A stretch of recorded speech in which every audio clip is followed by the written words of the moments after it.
Hey everybody, so recently Netflix Avatar made a live-action adaptation of the hit cartoon Avatar: The Last Airbender. You can probably guess from the title, but I didn't really like the show. I think it's extremely bad on its own merits, and even worse as an adaptation. I think this video is probably going to be slightly controversial. I say that because the show was pretty well received. Its score on IMDb is a whopping 7.2, and the overwhelming consensus seems to be that while the show is not as good as its predecessor, it's a fun watch, and there's lots of things to enjoy about it. Maybe that's you. Maybe you're a Netflix Avatar fan and feel annoyed at someone saying all this mean stuff about it. And if it is, I just want to say one thing. It's rare in life to get to be the biggest hater, to not just hate something, but hate it more, perhaps, than anyone else on the planet. And when that opportunity does present itself to you, you need to express yourself, to share your evil opinions. Who else can do it?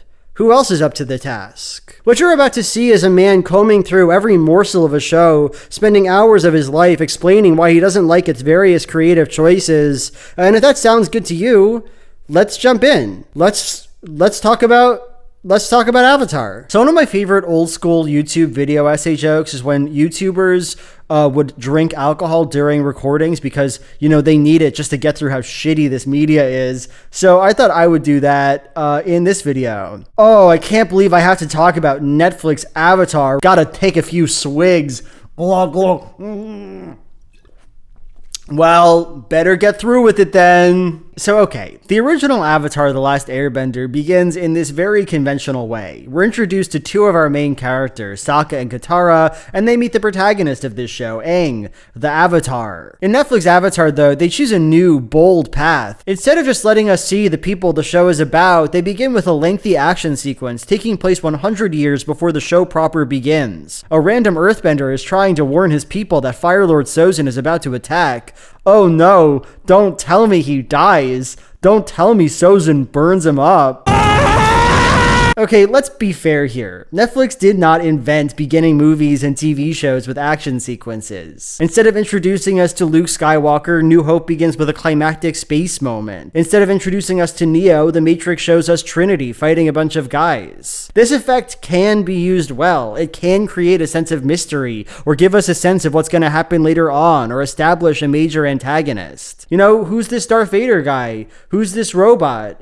This seems crazy, but I don't think Netflix Avatar's use of this trope works very well because, to put it simply, I'm just not sure which part of this scene I'm supposed to care about. Fire Lord Sozin is not the antagonist of Avatar. He's not some big player in the plot, and we'll never really think about him again for the rest of this season, so I don't know why the show's highest priority is to tell us about him and his nasty comet schemes. More importantly, maybe, the stakes of this scene literally don't matter, not at all. Like, the Earthbender wants to warn people about this attack, but that plays directly into Sozin's plan because what Sozin wants to do is take out the air nomads, and I guess all that seems like dark and epic, but if we weren't told about any of that, it wouldn't change the plot at all. It would be no skin off my teeth, you know? Doesn't matter to me. This sequence is 5 minutes long. That's a long time for the start of a show, and it feels like the only thing it actually does is show off some spectacle. Netflix Avatar has some bending in it. Check that out. This guy's doing it, but I just don't think that's good enough. The fact is, the first thing we experience in this show is the death of a man we do not care about and have no possible reason to care about, and I find that kind of hollow and boring. So after a guy gets burnt, we have the more conventional introduction to the show, the little speech that everyone knows and loves. For millennia, the four nations have lived in harmony. Now, in the original show, this speech is delivered by Katara, but they couldn't do that in this version. The show here is still showing scenes from around 100 years before she was born, and so it wouldn't make much sense to hear her perspective on things. So instead of Katara, Avatar Kyoshi delivers this speech. I, on principle, don't think there's anything wrong with that. Like, I understand that the creators made this choice for how they wanted to start the show, and that they kind of had to live with that choice. Still, I think this is an interesting moment because it shows how seemingly minor creative changes can kind of add up and make a show feel less impactful. It might seem unimportant, but the first thing we learn when we tune into Avatar is not just the backstory of the four nations, the Fire Nation attacking, the existence of the Avatar, but also that a person exists, Katara. But I haven't lost hope. I still believe that somehow the Avatar will return to save the world.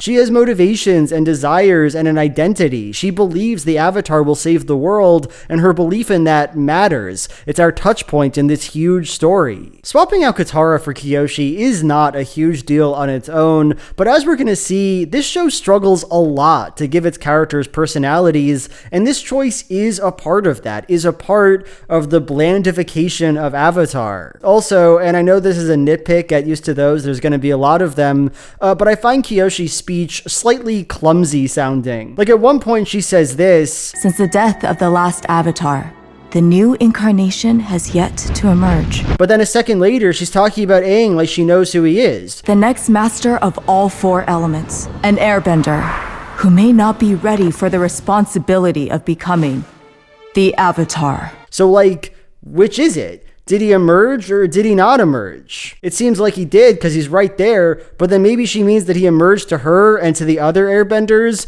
but not to the world at large. So it's like a partial emergence scenario. I don't know, I guess that makes sense, but I just think it's a bit clumsy, and I wanted to tell you about that. I wanted you to know.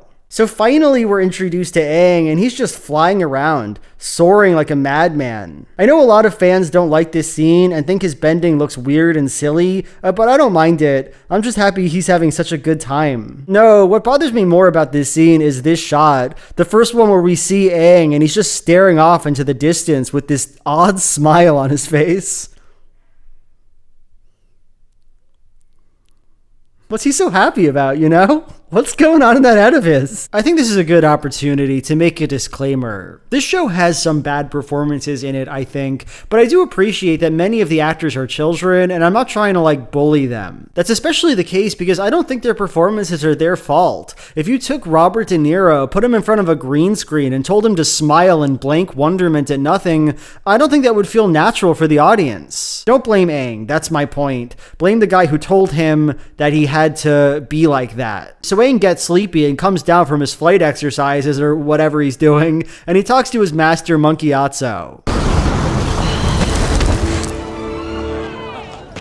They have a whole conversation about how Aang should take his studies more seriously, and Monkey Atso concludes it by saying this: And believe it or not, there may come a day when you wish you'd spent more time with your teachers. Gyatso is saying that because he thinks that Aang will soon have to leave the temple and train to master the other elements, but the line is also clearly foreshadowing the death of Gyatso and the rest of the air nomads, and oh my god, it is so on the nose and contrived sounding. To make matters worse, it's the least necessary foreshadowing of all time, because like 5 minutes later, the Fire Nation will attack and kill him. It'd be like if I was talking to a friend and said, "Wow, I sure am great, aren't I?" and then stepped onto a railroad track and got pancaked by a train. How ominous and foreboding. Can you believe he said that right before he died? Wow. Later on, Gyatso and the other airbending masters talk about what they should do with Aang, what responsibilities they ought to give him. Aang is powerful, but there's much he still needs to learn. The scene is essentially lifted straight from the original, and because of that, I think it's a good opportunity to get an idea that will be important throughout this video. So one comment I expect to see a lot is that all I'm here to do is complain about how Netflix Avatar isn't exactly like the original, and how that's a silly way of going about criticism. After all, this commenter will say, just because something's different, that doesn't make it bad, and Netflix Avatar is, you know, if you gave it a chance, maybe you'd like it. Now, I mostly agree with the heart of that criticism, and this video won't just be my recounting of all the differences between the two shows. Still, I think that point can go a bit too far.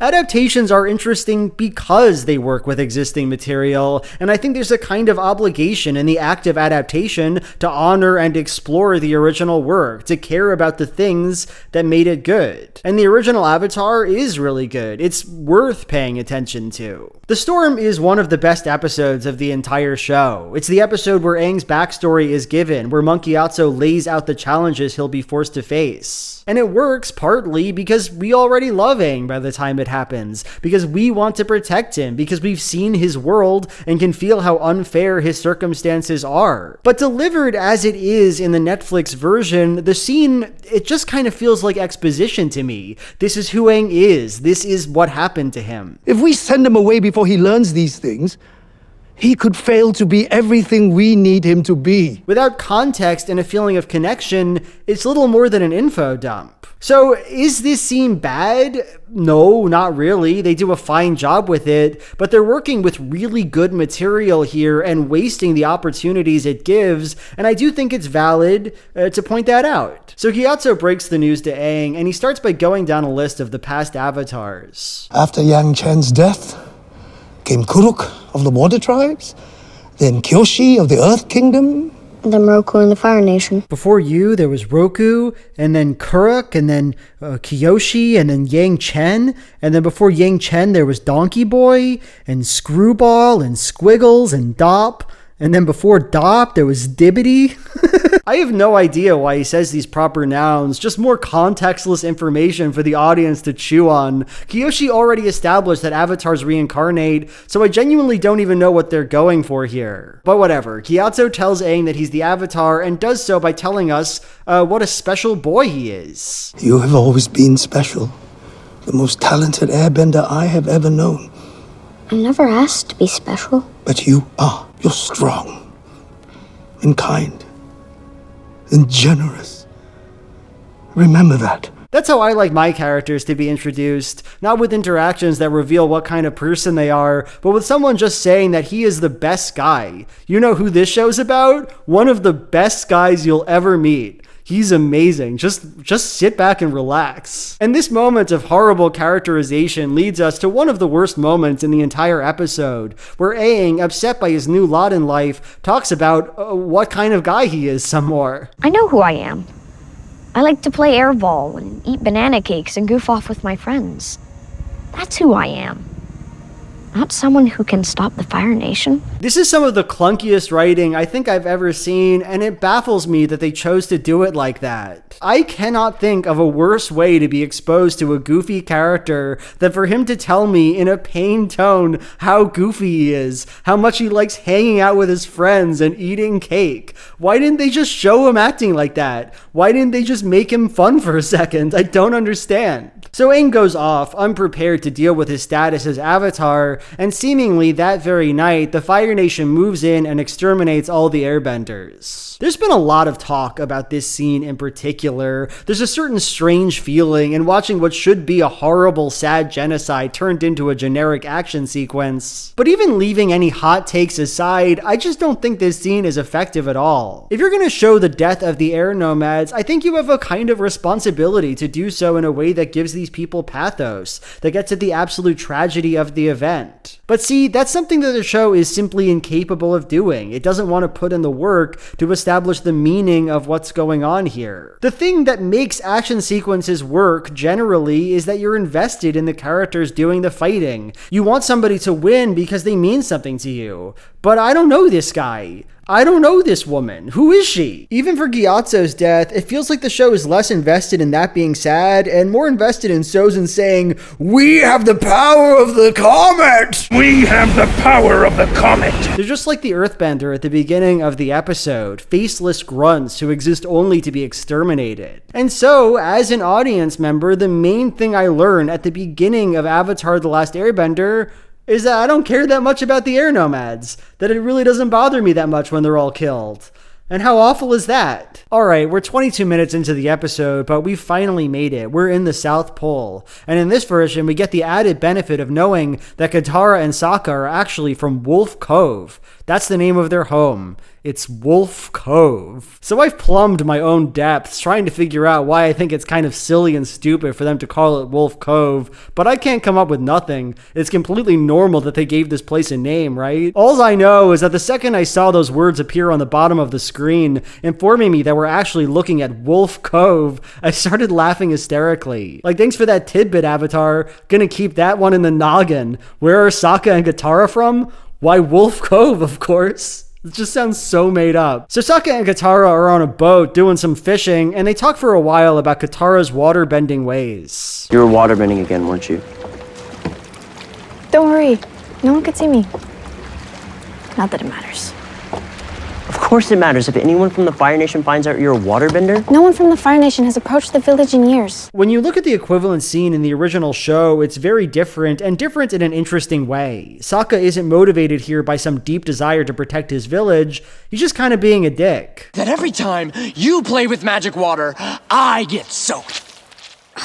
It's not magic, it's water bending. And it's... Yeah, an ancient art unique to our culture, blah, blah, blah. It seems like the adaptation wanted to make the story more mature. Sokka shouldn't just be a dweeb, he shouldn't be petty, he should be motivated by important things, the Fire Nation. As Albert Kim, the showrunner, says, Avatar had to also appeal to the people who are big fans of Game of Thrones, and so it had to feel grounded and mature and adult in that way too. Fucking barf. But to me, this kind of choice just makes for way less mature storytelling. In the original, we get to see this really vivid sibling relationship. Sokka is a complete person, he has flaws, he's an asshole, and it's an important moment because the show thinks its characters are important, because the dynamic we see here can be seen in the rest of the show. In this version though, we just get more information, more exposition. The Fire Nation is bad. If they saw Katara bending, they wouldn't like it. But see, all that stuff, it's obvious. If it isn't obvious now, it will be in 10 minutes when Katara's fighting firebenders and talking about her life. By making Sokka somewhat reasonable, by giving him a virtuous motivation, the desire to protect his sister, the show deprives him of anything crunchy or adolescent or personal,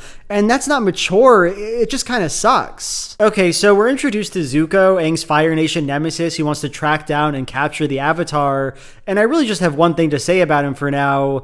I don't like the way they introduce his scar. How it looks like he has a normal face, but then, oh my god, half of it's burnt. So obviously this is just extremely cheesy and Two-Face coded, but I also think it's just in poor taste to make Zuko's physical disfigurement like a twist, a spectacle. If a cartoon for children can introduce Zuko as a normal person with a scar, I think the adult version of the show should probably do that too. I don't know, maybe that's ridiculous, but it is my emotion. So Sokka and Katara find Aang in an iceberg and bring his sleeping body back to Wolf Cove, and he wakes up and sees some kids playing.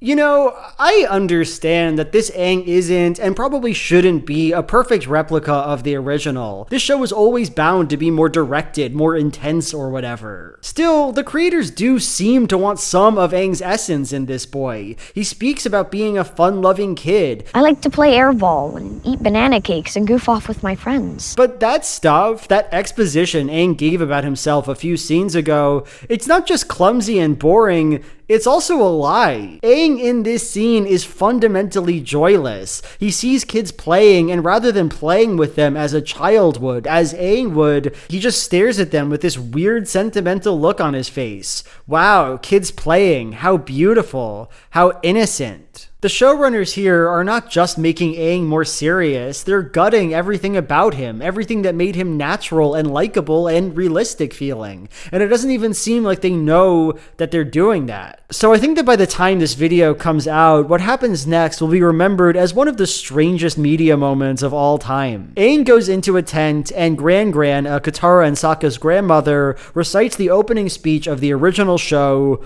verbatim. Water, earth, fire, air. Long ago, the four nations lived together in harmony. Then everything changed when the Fire Nation attacked. Kyoshi already said most of this stuff. She already delivered the big Avatar speech, but now we're just gonna hear it again. Hear Gran's take on it. For the life of me, I don't know how this moment is possible, why they decided to do this. When I first saw the show and this moment happened, I just had to pause and think to myself for a little while. Just had to reflect. And this leads me to what I think of as the single worst thing in this episode. After her little speech, Gran says this to Aang. Just as you don't know that airbenders haven't been seen in generations, and that the Southern Air Temple was the first to fall.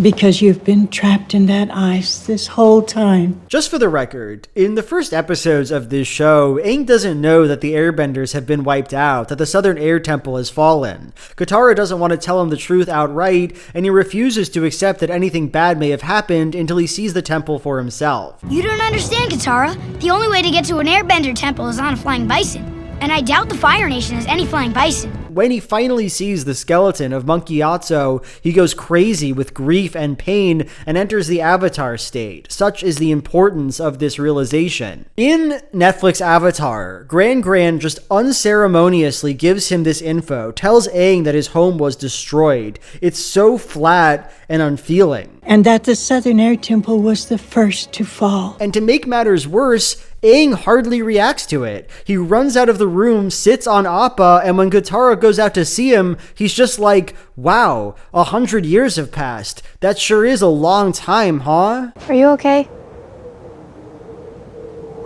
100 years. All my friends, everyone I know, they're all gone. He doesn't even acknowledge the mass killing. That part just breezed right by him, I guess. It gets worse. At that point, Katara tells Aang, I know about loss too. Believe me, I know how hard it is to lose the people you love. And we enter into a flashback where she recounts the death of her mother. This 12-year-old boy just woke up 100 years in the future and discovered that everyone he's ever known has been brutally murdered, that his people are all dead, and he's literally like, go off, Katara. Let's hear what you have to say. Sounds like you have a pretty sad story on your mind, but lucky for you, I'm here to listen. Netflix Avatar has already taken away the emotional impact of the death of the airbenders. It did that by making their genocide a boring action sequence that nobody could possibly care about. But here, the show does it again, and does it in a far worse way. Because now, even Aang doesn't even seem to care that much about the destruction of his world. Okay, now we're introduced to Iroh, Zuko's uncle and partner in crime, and after Zuko discovers that the Avatar is alive and living it up in Wolf Cove, Iroh says this. Say we find the Avatar and you're able to defeat him.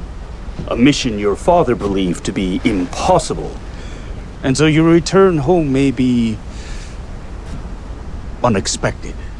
So there's two things I don't like about this choice. The first is, it just feels premature and kind of inappropriate to me. Zuko has now spent years trying to track down the Avatar. This dream has been the sole purpose of his life, and so I don't know why Iroh would choose this moment, the moment where Zuko's dreams finally have a shot of becoming reality, to say, you know what? I actually think maybe your father doesn't even want you back, and that you're wasting your time there, buddy. So sorry to say it. Like, could you give it a minute? Could you express this idea through conflict or storytelling before you unceremoniously say it to us? It just feels rushed to me. Second, I just don't think Iroh's correct here. Certainly in the original show, he's incorrect. Ozai would gladly accept Zuko back if he killed or captured the Avatar, and we know that because it literally happens. And look, it's fine if they want to change that, but as we'll see later on, they really don't. In fact, what Iroh's saying seems even less true in the Netflix version than it did in the original, but go ahead and put a pin in that one. We'll come back to it. Back to Aang, and I guess he's relaxed from learning about the death of his people and stuff,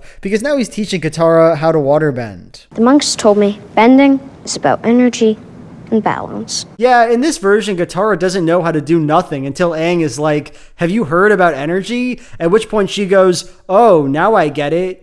Thank you, now I can bend. Nice! And I don't know, I guess I just find that kind of silly and half-assed. Like, we'll talk about this scene later on. It's kind of an omen for worse things to come. But for now, I'll just say that this show is about bending, and it doesn't feel great when the only difference between being able to bend and not is some 12-year-old going, maybe be balanced or something. Okay, Zuko confronts Aang, they have a little fight, and I now want to tell you one of my lowest criticisms of Netflix Avatar. So as you know, it's been 112 years since Roku died and the new Air Avatar was born. For that reason, it's a bit odd that Aang is still a child all these years later. And in the original version, they care about this little wrinkle. Zuko expects to see an old man initially. The sages tell us that the Avatar is the last airbender.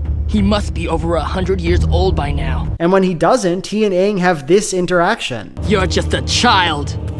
Well, you're just a teenager. Now, none of this happens in the Netflix version. Zuko isn't confused at all that the Avatar is a child. He doesn't even mention it. And on its own, I literally do not care about that. It's just a minor detail that they didn't want to write in. Even so, the omission bothers me because it kind of gets at this show's refusal to deal with a really essential part of its plot. There's a real tragedy in Aang's line here, right? He sees himself as a kid. He sees Zuko as a kid, but nobody else does. The world is so dark and bitter that these characters can no longer think of themselves that way, can no longer be innocent. I haven't done this since I was a kid! You still are a kid! So Aang being a kid isn't just a random fact about him, it's central to the story as a whole and will only get more important from here. But Netflix denies that part of the show as much as it possibly can. It doesn't like that its characters are children. We see this everywhere, right? From Sokka now being motivated by a simple desire to protect his sister to Aang's new long-suffering attitude. And we see it here, where Zuko doesn't think there's anything odd about facing off against a 12-year-old boy. It all makes me ask, why is this show about children in the first place? If it has nothing to do with childhood, if the only thing young about these people is the age of their actors, why not just cast adults? So Zuko comes to the village, right, and Sokka tries to fight him and fails. Aang finally agrees to go with his boy and says this to Sokka on the way out. No one has ever fought for me before. I want you to put yourself in Aang's shoes. Around 2 days ago, you were a happy little 12-year-old child. Your favorite person in the world was Monkey Atso, a father figure to you. Today, you woke up and discovered that that guy died by murder. He's dead. Now, a firebender wants to capture you, and this random guy you just met fights against that for a second. Given this, do you really think it makes sense to look at him and say, nobody ever fought for me before? It feels like such a dig at his master, at his old executed family. And to be clear, I don't care if it's literally true, if Aang doesn't remember a time when Gyatso actually fought for him. It's just something that feels deeply weird and gross to say, and I don't like it. Okay, Aang gets on Zuko's ship, he's put in the brig, and he has this interaction with Iroh. But in the end, for most of us, it doesn't matter how this war started. It only matters how it can end. And the belief is that by capturing you, the Fire Nation can finally bring that about. Is that what you believe? I must leave. Now, we'll talk about Iroh a lot later on. He'll have his time in the sun. But for now, I just want to point out that these lines just don't scan properly for me. Aang asks, do you agree that taking me out will mean that the Fire Nation can win the war? And this makes Iroh uncomfortable, but it's totally unclear why. It seems like the show thinks Aang asked, do you support the Fire Nation's war? And it would make sense that Iroh would want to dodge that question. But Aang doesn't say that, and the question he does ask has a pretty obvious answer, right? Is that what you believe? Yes, if the Fire Nation killed the Avatar, then they could win the war. That's what the entire show is about, actually, so it seems like kind of a softball to me, but what do I know, I guess? I don't know. So Katara and Sokka rescue Aang, and in the process, Katara manages to bend water from like hundreds of feet in the air. To be clear, I don't know how many feet in the air she is. I don't know. I'm not good at that kind of thing, but she's high up. This is another moment that I think is generally understood to be kind of dumb and silly looking, and while it doesn't bother me too much, it does feel odd to see Katara make this progress over the course of an afternoon. I don't think bending has to be impossible on this show, but it should be satisfying, right? That the characters are accomplishing things that are hard for them, and that illusion is kind of broken here. Team Avatar goes to the Southern Air Temple, where Aang sees the skeleton of Monkey Atso and gets very upset. And I don't like it. For one, the suspense of this scene is totally gone, right? He already learned days ago that the Southern Air Temple fell, so his emotional reaction just feels a lot less impactful. I really don't even know why they wrote this scene in at this point, if they just wanted to tell us the information it communicates like 20 minutes earlier. Second, and probably more importantly, the scene shows off just how little Netflix Avatar cares about developing the relationships between its characters. In the original, this was the moment where Katara told Aang that she was his family, that they loved him. Gyatso and the other airbenders may be gone, but you still have a family. Sokka and I, we're your family now. But in this version, we spent so little time with these characters that they're still strangers to each other, and so Katara can't say anything like that to him. Her speech is replaced with various memories of Gyatso, and that would be okay, but the problem is, Gyatso isn't the main character of this show. Katara is, and they don't care about her. After Aang leaves the Avatar state, Katara says this. The thing about losing everything is that's when you learn how strong you really are.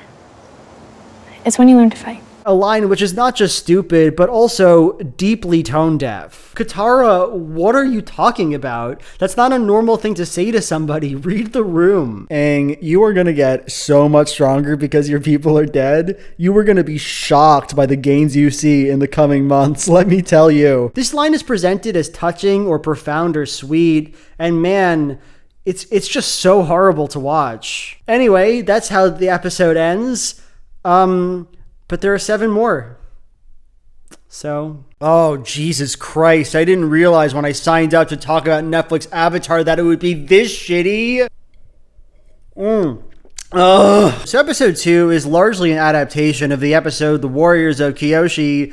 Let's get into it. I didn't mention this before, but in the first episode, Aang steals a notebook from Zuko that's filled with Avatar trivia, and in this episode, Aang finally cracks that sucker open, and we get to just hear a bit of Avatar trivia. According to this, Avatar Kyoshi was the fiercest of warriors. I just find this a bit odd, that's all I gotta say. You know, I feel like we've already been introduced to Kyoshi enough that it makes sense that Aang would want to learn about her. He knows about the past avatars, Gyatso told him all about that, and if the episode is trying to communicate to me that Kyoshi is a tough warrior, then why can't I learn about that when Kyoshi talks to Aang about what a tough warrior she is? Something she very much does. So why do we need a stinky notebook then? Here's the thing, I actually really like exposition. If the world you're building is interesting, then I want to hear about it, and while it's kind of ungraceful, I don't really mind hearing characters read from their special Zuko notebooks. But in Netflix Avatar, a lot of the time, it doesn't even feel like the show is communicating a lot of information to me. It feels more like they just have one way to write, boring exposition,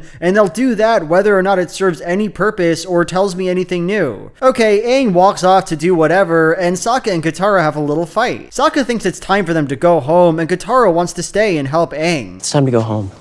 What? This introduces the central thematic conflict of the episode. Basically, who should we be devoted to? The people we know, our families, our communities, or to some wider view of the human race? Our duty is to protect the village like Dad told us to. They can protect themselves. Besides, what good is saving Wolf Cove if we don't save the world? We're going to be tracking this conflict through the rest of the episode, but for now, I just want to focus on what Katara says here, how she justifies staying with Aang. First, she says she wants to save the world, but when pressed, her motivations are really more Katara-oriented. It's about more than just helping Aang. Ever since he came into our lives, things have changed for me.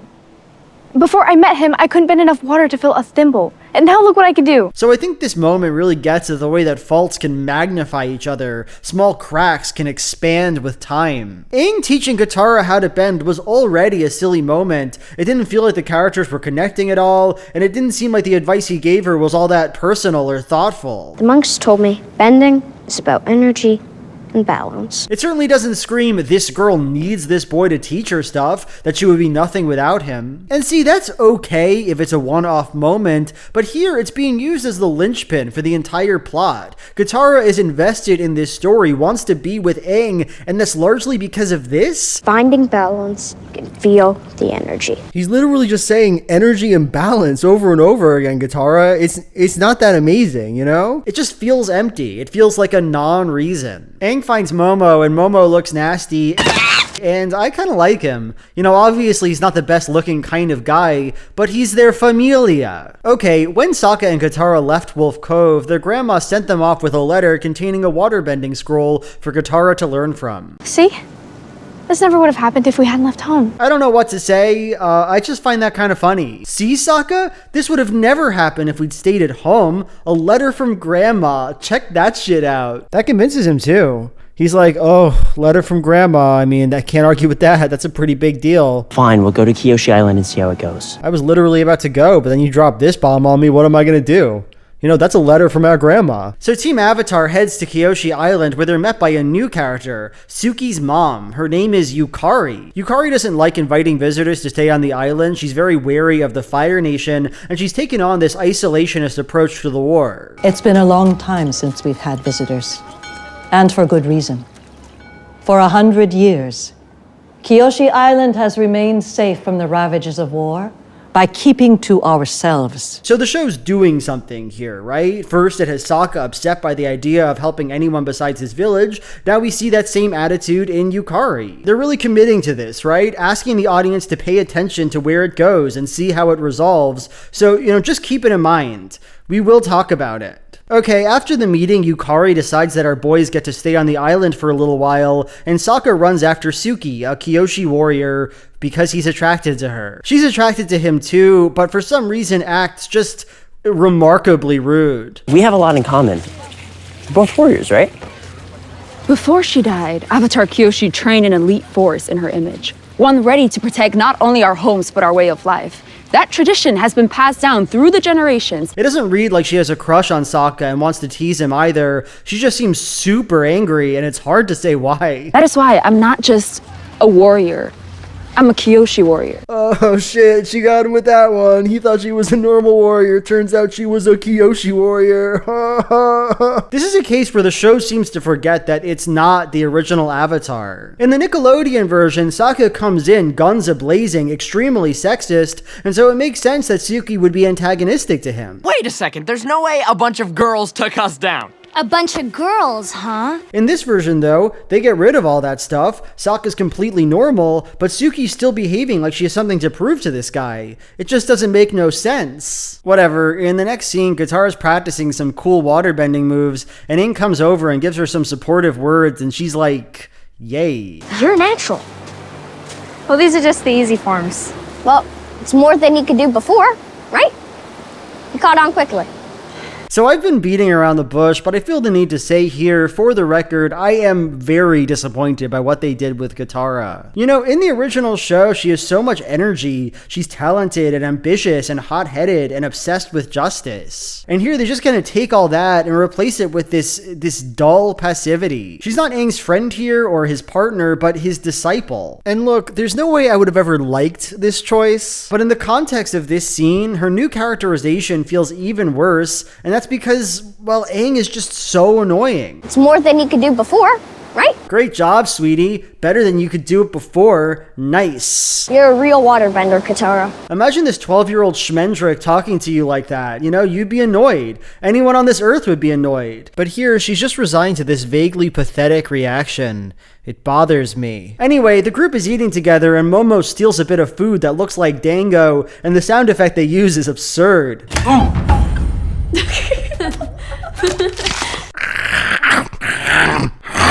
Okay, so on the topic of people being weirdly adoring of Aang, there's a really funny sequence that happens. So Aang runs off to impress kids with his airbending moves, and Katara says this. He knows how to connect, to get through to people like he did last night.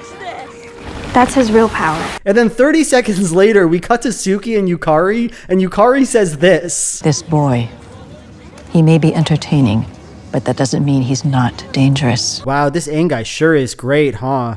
Generous, smart, attractive, great at connecting with people, entertaining. What a downright special boy. What did he even do that was so great? Talk someone into letting him stay on her island? Brag for some children? Could we relax, please? He's 12. He's a 12-year-old boy. Sokka goes off into the woods and talks to Suki, where she shows off her warrior prowess. First, she slices a bunch of melons with her fan. Yum. Then she challenges Sokka to a little sparring match. But then, as he's stretching, she just grabs him and grunkles him down.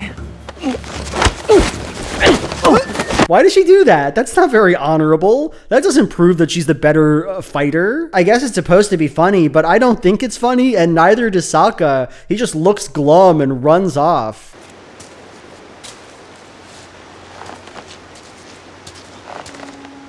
And honestly, me too, Sokka. That's the normal reaction to someone cheating at the game they challenged you to. Aang talks to Katara about how back in the Southern Air Temple, he was super powerful and only had to learn how to rein in his awesome powers. Back home, the other kids used to say I was lucky because I never really had to train. But I did have to train, not to develop my powers, but to keep them under control. Boo! I don't like that. Boo! Boo!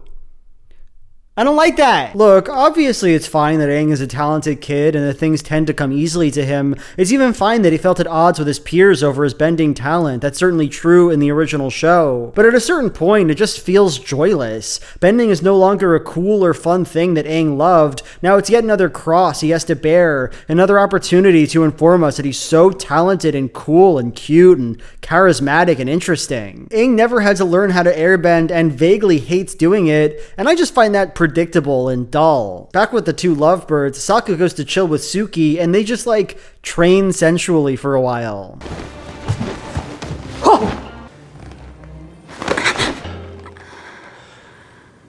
Okay, I think it's time to talk about an elephant in this room, something I've already alluded to. Sokka's not a sexist anymore. Not in this show. This was kind of a big deal, actually. I feel like everyone was talking about it within Avatar communities, and I think that's largely because the show publicized this change before the season was released. Like, it was strange advertising material. Now, I'm kind of a moderate on this issue, in that I actually don't care that much if Sokka is a sexist. Like, Warriors of Kyoshi is a fine episode, but it's not one of my favorites in the first season. And if you're condensing the material or want to make changes to it, I think that's okay. I think it's a reasonable cut to make. But here's the thing about Sokka's sexism in that episode. It's what media professionals like me would call a story. Sokka begins the episode being rude to his sister and looking down on women. Girls are better at fixing pants than guys, and guys are better at hunting and fighting and stuff like that. Then he discovers a woman who's stronger and better than he is, and he's challenged by her. He starts to hate women less, but comes to an other, also incorrect conclusion. That he can respect women, but only if he thinks of them as not being women. Like, he puts on a dress, but he has to de-sex it in his mind. Bravery and honor. Hey, Sokka. Nice dress. And he tells Suki, I treated you like a girl when I should have treated you like a warrior. But then, in the final line of this conflict, Suki takes Sokka to the final idea of the episode. I am a warrior.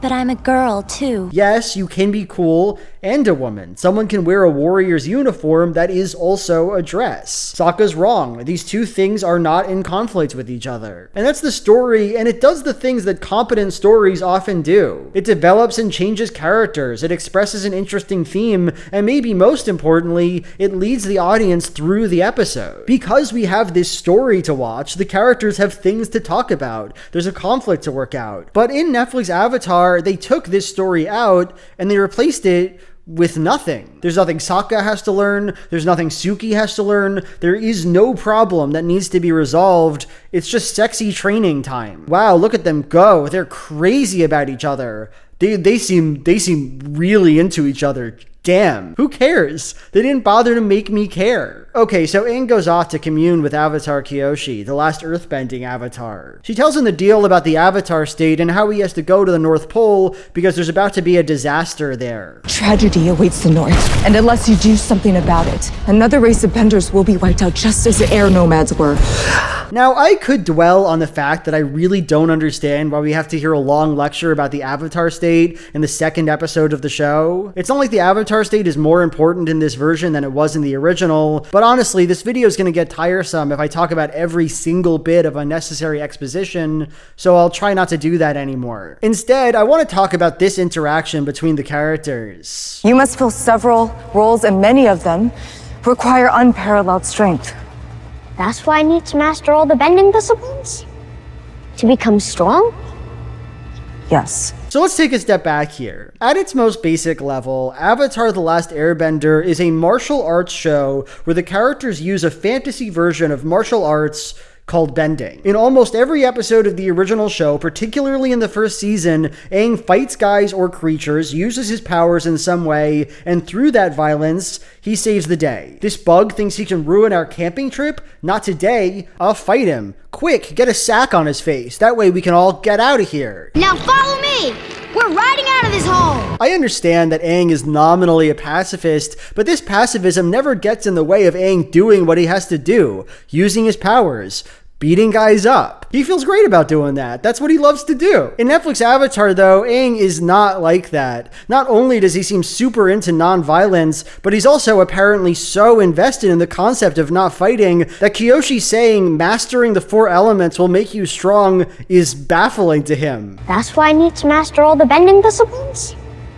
To become strong? That's why I have to learn the recipe? To make a delicious blueberry pie? Now, I think this line is really weird. It doesn't sound natural for Aang to be this confused by the potential power involved in bending Earth. It makes him read as kind of stupid and vacant. But maybe you could argue this is a reasonable creative choice. Aang is supposed to hate fighting, so it makes sense that he'd react to Kyoshi's words here the way he does. But put a pin in that thought. We'll talk about it later. We'll talk about it a lot. So let's talk about the end of the episode. Aang becomes inhabited by Avatar Kyoshi and saves her island from firebenders. And here we find the resolution of Suki's mom's plot, the one we talked about before. There's nothing here that we've lost that can't be replaced. And you've given us something far more valuable in return. A reason to believe again. As I said, Yukari's problem was that she wanted to be an isolationist, look after her own people, and not be concerned with the world around her being destroyed. And this is juxtaposed throughout the episode with her daughter, Suki, who seems excited by the possibilities of the outside world. There's a reason we've avoided that all these years. Avoided. We've avoided a lot of things by living the way we do. And of course, this is all fine and good, but here's the problem. Even as I'm able to point to this conflict, describe it on some conceptual level, it doesn't actually exist in the show. Yukari never has any tension with Suki. She never asks Suki for something she doesn't want to give, or insists upon Kyoshi Island's isolation in a harmful way. There's so much setup to this conflict, but nothing actually happens with any of it. She just thought one thing, and then later on thought another thing. And that's the case for the entire episode, isn't it? There's no plot. Sokka wants to go home to the Southern Water Tribe at the beginning of the episode, but at the end decides he's committed to helping Aang. So this means you don't want to go home anymore? I'll let you guys have all the fun. But why? What happened? What conflict made him come to this new realization? As an audience, we have no idea. Aang wants to learn from Kyoshi about what he has to do as Avatar, and then Kyoshi yells that at him, and he's like, huh? But again, there's no narrative tension. There's no conflict. Nothing he wants that he has trouble getting. It's all exactly the same as the Sokka and Suki plot. Random scenes that have no actual meaning. A series of events that don't feel like they matter at all. Not even to the people involved. Look, The Warriors of Kyoshi is the 4th episode of the original Avatar, and it basically tells us the way that season 1 is going to be. In the first 3 episodes, we set the stakes and had a lot of drama, and talked about things like genocide and death and grief. And this episode is, by comparison, very low-key and kind of childish. Don't hate girls because girls are cool. Don't brag to impress the girl you like because it won't work. Don't be too hard on Aang because he's literally just a little guy. Back there, you acted like you didn't care.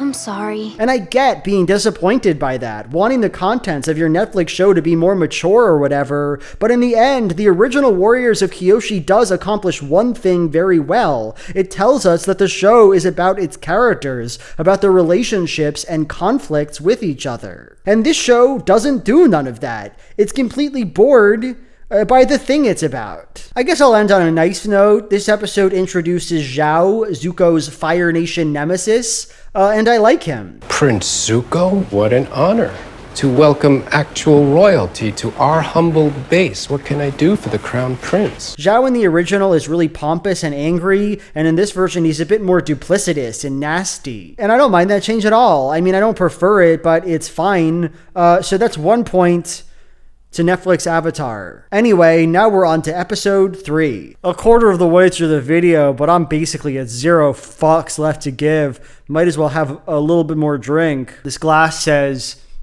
"I'm not always a bitch, just kidding, go fuck yourself," which I thought was really funny and just confrontational. Episode 3 begins with this strange coup attempt. Some firebenders want to stop Ozai, the Fire Lord, from taking over the world, and their plan is foiled, and that's kind of it. The sequence mostly exists to introduce Ozai and his daughter Azula, who's in the first season now. I guess I'll have to talk about those characters later on, but for now, I just want to focus on one thing. What happens to the guy who tries a coup? Well, this ain't your mama's Avatar, baby. This guy's getting burnt up. The one who has returned to us! No, not another guy. I find this moment super baffling because it feels like it's going for something, right? In the first episode, Sozin burnt a guy alive, and now we see his grandson do the same. And so it feels like they want to say something interesting about the connection between these characters. But like, what is it saying? That Sozin and Ozai are evil? That they're both mean dudes? I feel like I could have figured that out from the fact that they're both Fire Lords who are trying to take over the world. You know, it's not that deep. Here's what I'm getting at. There's nothing I actually learn about these characters or their similarities to each other from watching them burn a guy, and because of that, who cares if they do this activity? It's no skin off my back. I'm not the one getting burnt. What do I care? Back to Aang, who's once again taking the role of Katara's master, explaining to her how to waterbend. The monks always told us to find a place where emotion meets spirit. Place deeper than thought. For the record, Aang has never once bent water. He's resistant to doing that in this show because he misses Monk Gyatso too much. It's just, Gyatso used to be the one who trained me. And so I'm really not sure why his voice is so vital on this issue. But whatever, I guess we all have to listen to Aang. Aang's speaking. Let's all listen to Aang. The real purpose of this scene is to introduce Katara's conflict in this episode, which is that she's having trouble doing more complicated waterbending moves because she's so wrapped up in repressing past trauma. And that's fine, you know, I don't got a problem with it, even though I feel like we've already seen way too many of these wide sage scenes from Aang. Tap into your feelings and gather energy from them. No. I'm not going to. That's what I'd say to Aang if I was Katara. Nope. I'm not going to learn how to waterbend. I don't want to now. You ruined it for me. Nope. At the end of their little talk, Aang says this joke. Monks always said I never listened. I think that's what they said. I never listened. And the look of empty dread on Katara's face kills me every time I see it. She doesn't even think the joke is bad and say something to him about it. She just looks at him and then looks away. So whereas the first 2 episodes were pretty much just direct adaptations of the first 4 episodes of the original, episode 3 changes things up a bit. Now, Netflix Avatar wants to smush a number of different eps together and add some original elements. Team Avatar goes to Omashu, where they meet Jed, a bad boy heartthrob from episode 10. They get into the city and a bomb goes off, and after dealing with that, they meet the mechanist, Sai, and his son Teo from all the way in episode 17. Wow. So you might expect me to hate this, but I really don't. I actually think it's one of the more clever ideas that Netflix Avatar has. Jet and the Mechanist are the 2 most morally gray characters we meet in season 1, and they're kind of morally gray in opposite directions. Jet in the original show is this rebel who's so invested in his mission against the Fire Nation that he's willing to sacrifice anything, any number of innocent lives. Or maybe they are dead wrong. Hey, Jet.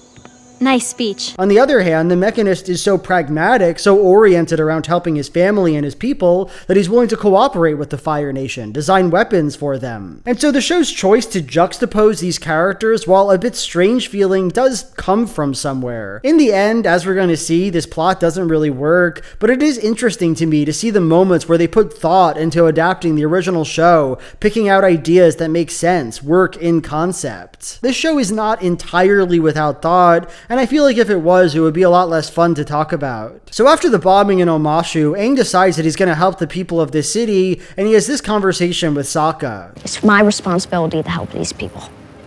How are you going to do that? Being the Avatar isn't just about fighting. It's about helping people, like Teo and his father.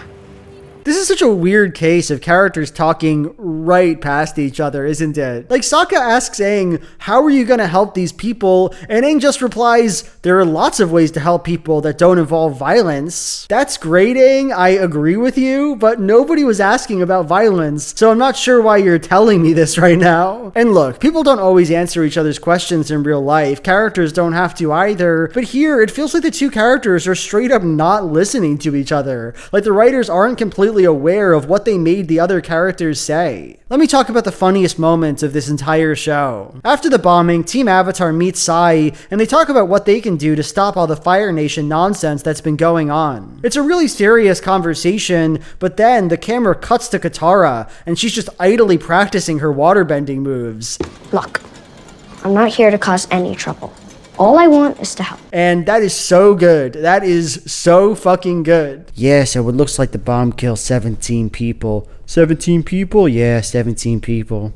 It looks like that's not even the halves of it neither. Girl, you just saw a bunch of people getting blowed up. Do you think you could engage with the conversation for a second? I don't think this scene is supposed to be really funny, but it is. She's just like me for real, so fucking bored by the events of this story. It rocks. Anyway, Katara fucks off to practice more of her sweet moves. But then she sees, oh my god, the mechanist is a traitor. He's making deals with the Fire Nation. At this point, Jet just pops up out of nowhere. What are you doing?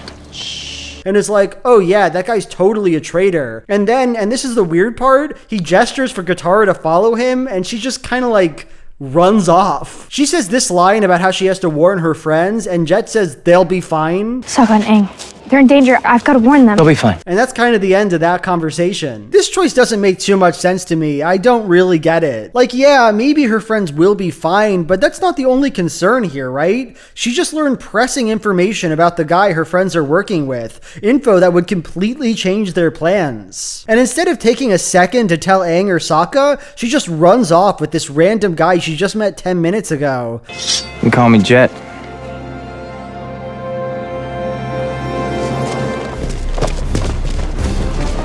Kind of odd and contrived feeling, I think. Okay, so the show cuts to Aang and Teo having fun flying in the sky for a second, and then cuts back to Jet and Katara now in the forest. They have to beat up some Fire Nation guy together. I'm pretty sure this random Aang flight sequence is in the show just to make it feel less weird that Katara and Jet are in the forest now. Like, getting into Omashu is a whole production. There's a giant wall and an immigrant system, so them just being outside the city, it feels a bit disorienting. I don't really have a problem with that kind of thing. It's fine to cut to other things to skip the boring parts of a show. My only issue, I guess, is that it feels fast. Because Aang flying is a 5-second sequence, it kind of gives off the vibe that they sprinted out of the city as fast as they could. If you're gonna get mad at any nitpick of this show, get mad at this one.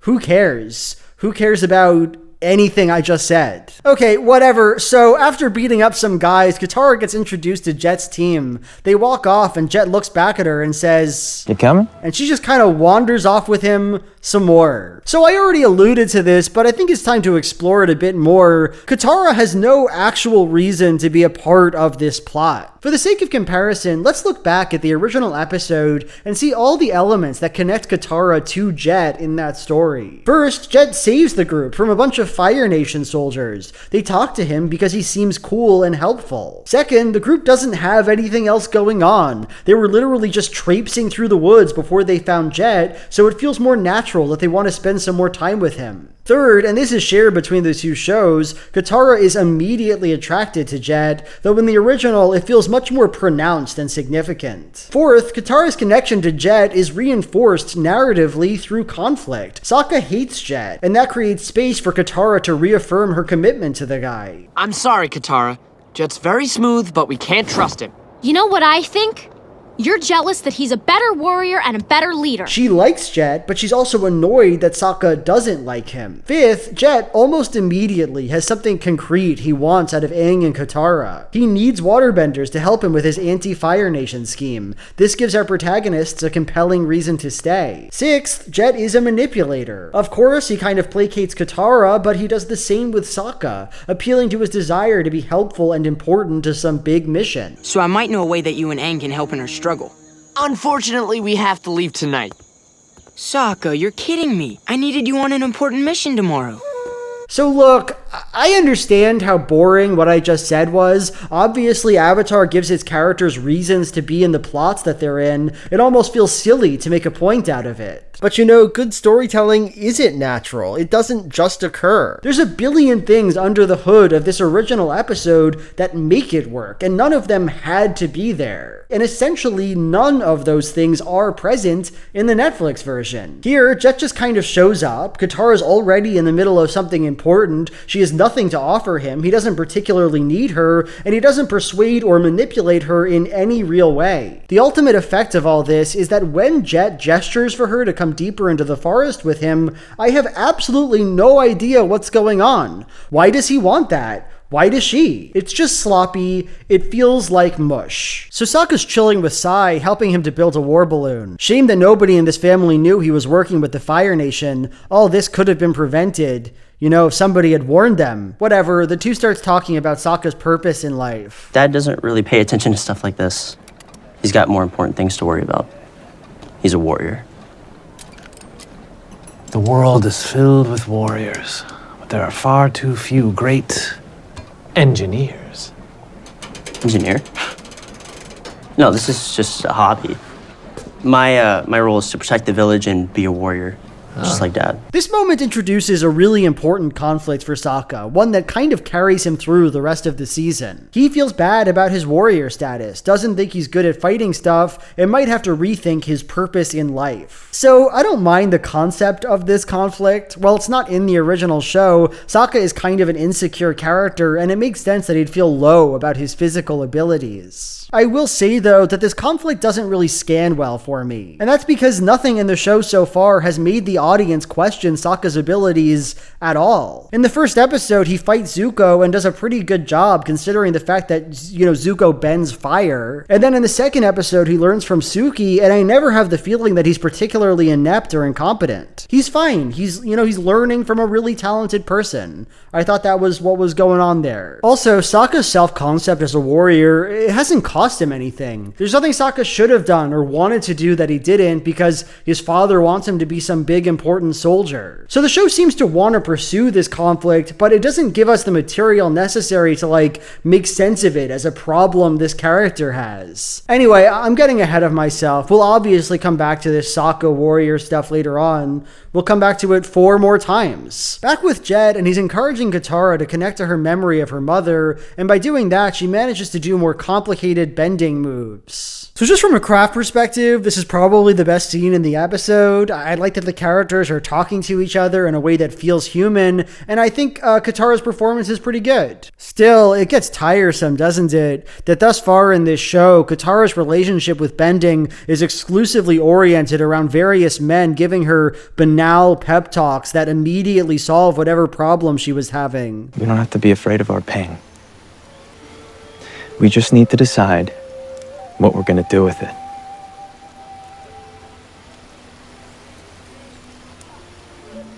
So Iroh and Zuko are in town to track down the Avatar, and Iroh's just gotta eat some of that sweet, delicious Omashu barbecue. What are you doing? Trying some Omashu barbecue. It's not often you get the opportunity. Don't look too good to me, whatever's going on there, but I guess that's Iroh's delight.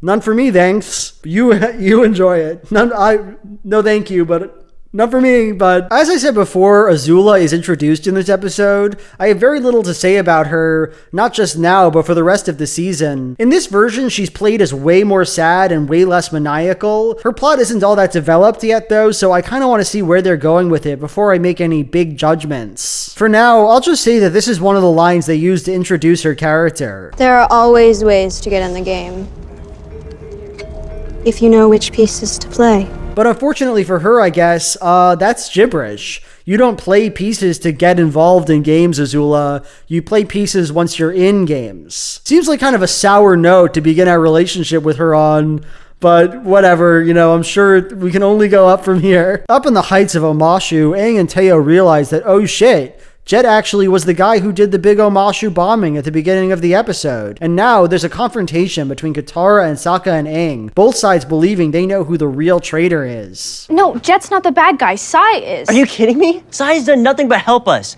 Well, Jet's a con artist who lied to our faces. This is the scene the entire episode has been building to, and it does make sense, but my problem is there's just no real emotional foundation for this moment. In the first 2 episodes, these characters essentially did not speak to one another. They had entirely unrelated conflicts that only very briefly connected. Now, we are 38 minutes into the 3rd episode, and so far, once again, the characters have all been doing entirely separate things, hardly talking to each other. They simply do not have an established relationship that feels real or intimate. And so, when we come to this point where the conflict bubbles over, sure, it works okay mechanically, but it doesn't feel grounded. Like Sokka tells Katara that she always believes what she wants to believe. You're wrong! This is just like you, Katara. Willing to believe anything as long as it helps you. This is just like you. And that would be a really cutting line, I bet, but it's not clear why he's saying it. He barely knows who Jet is, much less that Katara's using motivated reasoning to defend him. Katara doesn't always believe whatever she wants to believe. At least Sokka's never expressed something like that before. They're acting like this entire episode has been about Sokka and Katara's relationship,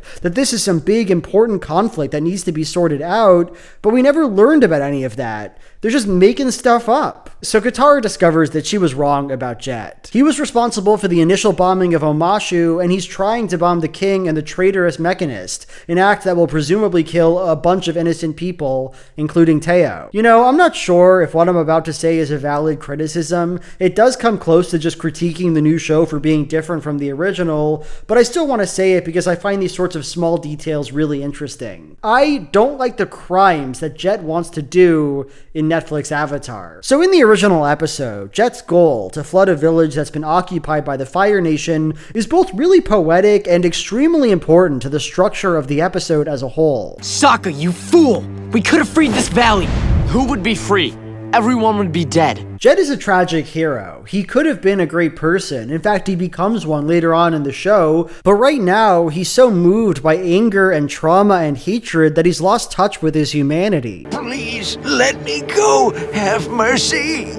Does the Fire Nation let people go? Does the Fire Nation have mercy? He looks at a world that has been broken, and his response, ultimately, is just to break it more. And that's sad and misguided and evil, but it's also relatable, particularly to Katara. She's been hurt too. She wants vengeance too. In essence, that's why she finds Jet so appealing. He does what she wants to do. Likewise, that's why she's so hurt by Jet, because she realizes that what he wants to do is bad. Netflix Avatar's Jet, on the other hand, he just doesn't have the same gut hit. Jet wants to kill a traitor, Sai, someone who's literally going to sell weapons to the Fire Nation, and he wants to kill a king he sees as incompetent. And while you can disagree with those goals, think the collateral damage he'll cause is totally unacceptable, they still make some sense as political objectives. I mean, maybe Omashu would be better led by a smarter king. How should I know? We haven't met the king yet. And if Jet's plan seems kind of normal, if there's a coherent logic behind it, then it just doesn't work the same way. It's not tragic anymore, and it doesn't connect so deeply to who Katara is. This whole episode is about Katara working through trauma with Jet, and so it's really weird to me that Jet doesn't seem all that traumatized, that he's never actually shown to be driven mad by his circumstances. I don't know, it's just a small choice that makes the show a lot less cutting and meaningful to me, and so I wanted to highlight it. So Team Avatar runs to stop Jet's assassination attempt when out comes Zuko, and he's ready for a fight. And would you look at that? Aang does some violence. This is my fight. He bends plates at Zuko. Wow, ouch. That probably hurt a lot. Ouchies. That's gotta have stung a little bit, right? Plate right in the face. Holy shit, that probably hurt a lot. The second and third episodes of this show have been obsessed with Aang affirming his principle of non-violence, his aversion to the use of power, and while I might not love that choice, there are a few interesting places you could go with that. Maybe Aang will learn that sometimes violence is necessary, reassess his former beliefs, and do some violence and love it. Maybe Aang will be put in a situation where it looks like fighting will be necessary, but he figures out a way to avoid it, further reaffirming his ideology. But here, neither of those two things happen. Aang just does some violence, and the show doesn't acknowledge it at all. The show goes out of its way to unprompted have Aang say that there are non-violent ways to help people, and for what? For what, Aang? Why did you even say that? Just an absolute waste of 2 episodes worth of character development. And look, I know what you're gonna say. Maybe this show develops his character in a subtle way, shows that he's growing to accept the necessity of violence. But you'll see. You'll see that that's not true. You'll find out. Toward the end of their fight, Zuko and Aang have this conversation. Why is this so important to you? You're an enemy of the Fire Nation. And that's it? That's why you've been hunting me for 3 years? I gotta be honest, I feel so bad for the actor behind Aang because at every moment this kid is being written and directed to be as baffled as humanly possible. That's it? That's why you want to fight me? So you can take over the world? That's why you want to fight me? So the Fire Nation can take over the world? Oh no! Yes, Aang. That's why. Yeah, the Fire Nation wants to take over the world and you stand in the way of that. Have you still not figured this out? What's your problem here? Can someone just sit down with this kid for 5 minutes and explain to him, what the Fire Nation has been doing for the last century? Because I feel like nobody told him. Anyway, that's kind of the end of the episode. Aang beats Zuko, Katara stops Jet, then Aang gets arrested by the Omashu police for some reason. And now we're on to episode 4, where we're gonna see how it all shakes out. This is a urinal shot glass that I bought from the internet. It's not a very good glass. It kind of dribbles over really easy. It doesn't work too good, but we gotta do what we gotta do. Let's get this party started. Okay, so Aang and Iroh are both arrested in Omashu, and episode 4 begins with a nice conversation between the two of them. That's what a century of war will do. A war started by the Fire Nation. And a war the Fire Nation could end. If it were only that simple. My brother, the Fire Lord, sees things through only one lens. Victory or defeat. So this is another example of dialogue that makes you feel like the characters aren't in the same room as each other. Aang points out that ending this war is in the Fire Nation's hands, and Iroh says that it's not that simple, but yes it is. It is that simple, and Iroh doesn't make it more complicated. The fact that there's an evil guy who wants to take over the world doesn't rebut Aang's point. He's correct. The Fire Nation could end the war. They just choose not to. Choose to be, evil. If I'm about to eat the delicious apple pie on your windowsill, and you say, please don't, you could choose not to eat the pie, it wouldn't make sense for me to reply, oh, if it were only that simple. I really want to eat that pie. Like, it's still a simple choice I could make, right? That's how choices work. Anyway, this leads us to, I think, one of the worst interactions of the entire show, where Aang and Iroh talk about Zuko. Zuko's victory lies not in winning the war, but in winning his life back. You could show him this isn't the way. He'll listen to you. I mean, he owes you that much. On the contrary, it is I who owe him.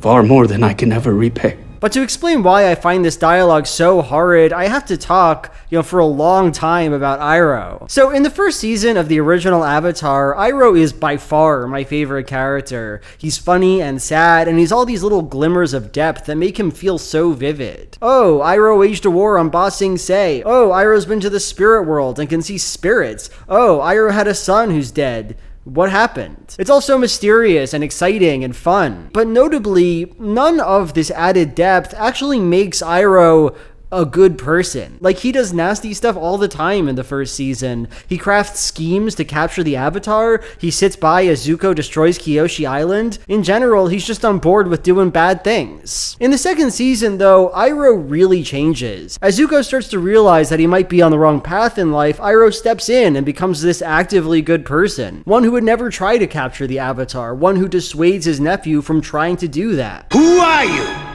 And what do you want? And in the final season, in his admittedly small role after the death of Mako, Iroh becomes an outright saint. All he does is talk about being nice and cool and how much he loves drinking tea, and that's all he is. He just drinks tea and he's just nice and drinks tea. Help yourself to some tea and cakes. So all that looks like a big change. It is a big change, but even so, and this is the important bit, I don't think that we could call what happens with Iroh character development. Like, when Zuko stops hunting Aang, he apologizes and stuff. He has to prove to all the other characters that he's on the good side now. His moral shift is like the focus of the entire show. Iroh, on the other hand, he just sort of becomes a good guy. Yes, he did some nasty things, but you never feel like you need an apology from him, and it would sound odd if you ever heard one. Iroh doesn't have to redeem himself. He is pre-redeemed as far as the show is concerned.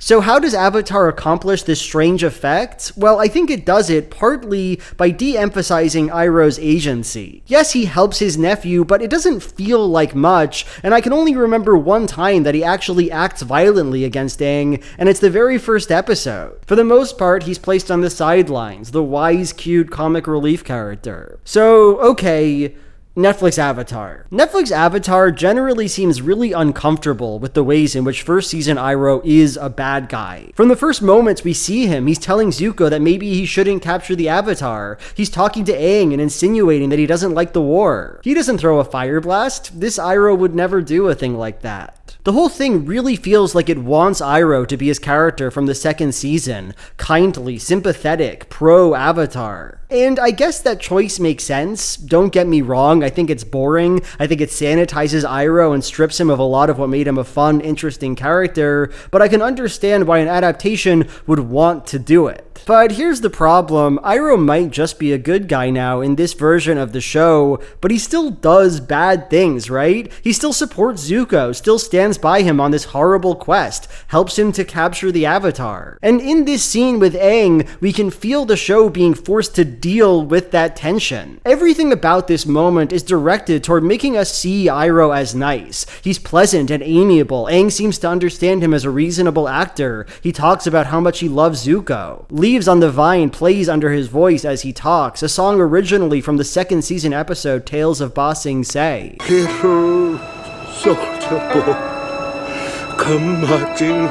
This reminds the audience of one of Iroh's most empathetic moments in the entire show, where he sings to his dead son. But at the end of the day, Aang asks him, "Why don't you try to stop your nephew from murdering me?" You could show him this isn't the way.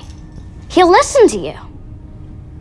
I mean, he owes you that much. And the man just fucking dodges the question. On the contrary, it is I who owe him. Okay, I'm happy you have a nice relationship with your nephew, but that's not really what Aang's talking about, is it? It's not really a response. In this moment, Iroh reminds us that he is an agent, that he does have choices he's making, and that he's actively choosing to do evil. He loves his nephew, and so doesn't care about the Avatar or the Fire Nation's many genocides. It doesn't matter how much they try to convey to us that this scene is moving. It doesn't matter that this whole conversation is just there to segue the audience into Iroh's tragic backstory. What we're watching here is a horrible person, and that feels so at odds with everything else the show is trying to accomplish. So a little later on, Katara and Jet confront each other over his assassination attempt, and I don't like anything about it. That's how I know you've ended up on the wrong side. You're not fighting for anything you love, you're fighting because of hate. Okay, I'm actually a pretty big fan of the Star Wars film, The Last Jedi. Like, it's my favorite from the sequel trilogy, and it's really not a close race. Still, the one thing I've always really disliked about that film is this line that Rose says to Finn. That's how we're gonna win. Not fighting what we hate. Saving what we love. And I hate it even more when Netflix steals it. Call me crazy, but I actually think it's fine to fight against horrible things because you hate them. You know, leave me alone, Rose. Leave me alone, Katara, I don't care. Also, Jet is truly nothing like the Fire Nation in this show. The Fire Nation fights to destroy and dominate the world, and Jet fights to kill the people he thinks are destroying the world. You know, that's not similar. I'm not even sure why Katara thinks he's singly motivated by hate, to be honest. Like, certainly Jet in the original show is motivated by hate, but I'm not sure where she's getting that from with this guy. He's kind of the opposite, right? He gets Katara to remember all the good stuff about her mother, and tells her those memories are important. What do you remember when you think of your mother? I don't mean how she died. I mean when she was alive. He seems normal enough to me. I don't know. He seems like a pretty well-adjusted guy. So this just seems like a made-up thing Katara's saying to, like, win an argument or something. It's totally fabricated. After that, the two fight, Katara wins, and they end with this interaction. Look at the power you have. That's because of me. That wasn't you. That was me. I mean, okay, Katara, but he helped you work past your trauma. Like, you couldn't bend good before, and then he talked to you for a minute, and then you bent good. So he did kind of unlock your bending potential, Katara. I hate to break it to you. I wish it had gone down differently too, but them's the breaks. You know, that's the reality of the situation. So Bumi, the King of Omashu, is in this episode, and to be honest, I got kind of pumped when I saw him. The likeness is really strong, and his acting is decent, even if it's a bit too Jim Carrey Sonic movie for my taste. Ooh. My thinking was this show has been pretty dour so far, and so it's nice to finally have some energy, some whimsy. In the end, that did not happen. In this version, Bumi is like fucked up, nasty, and mean, a fact that would disappoint me even if this character was really well done, which he isn't. Have you watched your whole world burn down around you? In the original show, Bumi gives Aang 3 challenges, and they're all fun and cool. You know, Aang has to get a key, but every time he tries to grab it head on, it doesn't work, so he needs to find an inventive solution. Aang has to recover Bumi's pet Flopsy, but in the end, Flopsy isn't the cute rabbit in the enclosure, but the big beast. The whole point is that Aang has to think outside the box if he wants to save the world, which is like a quintessential fun kids show episode, you know? Netflix Avatar decided, you know what? We need these games. Bumi needs to give Aang some important trials. And that would be great, except for the fact that these challenges Bumi gives are some of the most half-baked writing I think I've ever seen on television. The first game is that Aang has to choose between a vegetarian and meat entree at his dinner with Bumi. I'll take the stew. I don't eat meat. Wait, was this a test? What? A test? No. More like a game. You always liked games, didn't you? Maybe this is a way of like testing to see if this kid really is the Avatar, since Aang is a vegetarian, but it's not a game, right? Or really a challenge of any kind. There's nothing interesting or playful or even mean about it. Bumi just says, "What food do you want?" And then he's like, "By the way, that was a twisted game I was playing." But whatever, this is just the first trial. It's gotta be all uphill from here, right? The Katara and Sokka plot this episode is borrowed from The Cave, an episode from the second season of the original show. The two have to navigate through some nasty tunnels to help free Aang from bondage. I will say I enjoy this nomad guy they got. Like, he's perfectly cast and I enjoy his little songs. Jewel of my heart. This isn't really a critique, but honestly, I was a bit surprised and hurt that they chose to cut his character from the rest of the story. He's the best part of that episode. He's what makes it good. But who needs him, I guess? We got bigger stuff to worry about. Like Aang, for example. He's not doing too great, especially because it's time for Bumi's second challenge. I probably watched this sequence around 5 times now because, for the life of me, I cannot figure out what the game or trial here is supposed to be. Aang steps in the wrong place, a bunch of crystals surround him. Aang blasts the crystals away, they surround him again, and then he blasts one more time and it works out and the crystals don't regenerate.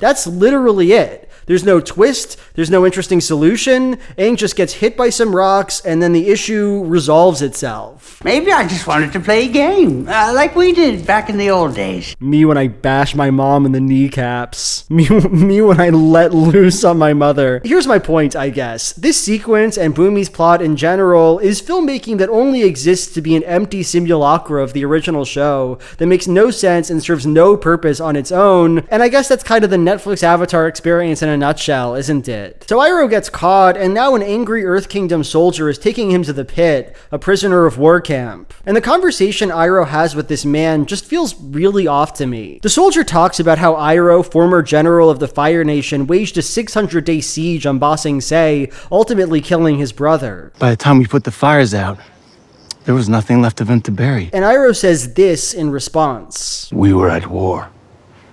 I was a soldier. You were a butcher. So honestly, I think this has the potential to be a kind of clever line, and that's because it is just so preposterous and stupid. We were at war. Iroh, you were the war. You were the Dragon of the West, the heir to the throne. Who had a greater moral responsibility than you did to not destroy Ba Sing Se? And if that's how the line is supposed to be read, I don't mind it. Sure, give the audience a more morally dubious Iroh. Give us an Iroh who makes bullshit excuses to cope with the atrocities he's committed. That's interesting and it's kind of fresh and it could genuinely be like a more mature direction for the show to go. My problem though is that it doesn't really feel framed that way. Like right after Iroh says that line, we have this moment. War pushes us to the edge. Some of us don't like what we find there. Is that your pitiful way of saying you're sorry for what you did? I wasn't talking about me. One that seems to treat the soldier, not Iroh, as the one whose morals we need to interrogate. Then, as the conversation ends, the soldier says, "You know nothing of loss." And that line is said to segue the audience into Iroh's flashbacks, his response to the death of his son. He does know the meaning of loss, and he's sad about it. It all just seems directed toward getting us to feel as bad for Iroh as possible, and ignores how stupid and evil what he said was. And look, maybe there will be a moment later on where Iroh finally reckons with himself, lives with the things he did, and rejects his past excuses. And if that line happens, I guess I'll be proven wrong. But that doesn't happen in season 1, and I highly doubt it ever will. This show does not feel intentional to me, like it actually cares who its characters are or what ideas they express. So as it stands, Iroh's line just feels horrible, and the show doesn't seem to understand that. It's just clumsy writing in my view. So let me give this show a compliment. Even though I don't like the plot that leads to it, I genuinely do enjoy the Iroh flashbacks in this episode. It's just fun to see Iroh talk to Ozai, and it's odd that it never once happens in the original Avatar. Also, just to get this out of the way, I like seeing Iroh decide at the end of the episode to go off with Zuko in exile. It's not like these scenes are absolutely necessary, but they are fun to watch, and so they work as, genuinely good fan service for me. Congratulations, Netflix Avatar. That's another point for you. Okay, back with Aang, and he's trying to get Bumi to stop beating on him. The Bumi I know is a fun-loving, happy kid. And Bumi replies with this. It's all about games with you, isn't it, Avatar? Who cares about responsibility? Who cares about, saving the world? No, more fun to goof off, am I right? Just a second ago, I said that Avatar doesn't feel intentional with his creative choices, and this moment is such a prime example of that. The show here seems completely unaware of what it's actually like. Maybe you could make the argument that Aang from the original show is really carefree and doesn't take his responsibilities seriously enough. In the Netflix version, though, treating Aang this way is borderline incomprehensible. Aang doesn't think being the Avatar is easy. He's the most sad, long-suffering child I've ever seen, and so Bumi's constant reminders that the world is bad don't feel like an actual challenge to Aang's beliefs. Like, who are you talking to, Bumi? Because it ain't this kid. This kid agrees with you. So I haven't talked about the cave plot much in this episode, and that's because I think it's basically fine. It's nice to finally see a plot about the relationship between Sokka and Katara, and even though it's a bit threadbare, it does get the job done. I will make one nitpick though. So on the original show, the solution to the cave puzzle is that you have to turn off all the lights and follow the crystals to the other side. That's a pretty simple puzzle, and I understand wanting to change it, but what they change it to is just really dumb. You have to feel love, and when you do, some badger moles pick up on that with their noses and come to help you out. That's the puzzle. They sense feelings and react to them. Anger, fear, but mostly love. Love is brightest in the dark. These caves were originally built by Oma and Shu, two star-crossed lovers from rival clans, and imagining them having to, I guess, secrete love pheromones so that some animals could sniff them out? I don't know. I don't think they did that. I don't think that's what those guys did. I don't know what to say. Bumi's final game is that he's gonna fight Aang. Oh, I'm hot. I'm feverish. In the original episode, Aang has to choose between 3 guys to fight, and he picks the old one, King Bumi, but that turns out to be the wrong choice because Old Man's strong and powerful. So it was kind of clever and fun and gamey. In the Netflix version, though, Bumi's literally just like, I'm gonna beat on you, and then he does. You were the Avatar, and you left us. The eagle-eyed viewer might just be able to notice a pattern here, because actually, that's precisely the same as what the second game was. Can I hit Aang? Can I beat him up? But he's gotta do it. After all, life is hard. Being the Earth King is hard. And you have to make so many tough choices. Sometimes you gotta just go wild. Have fun. Do I save this town or that?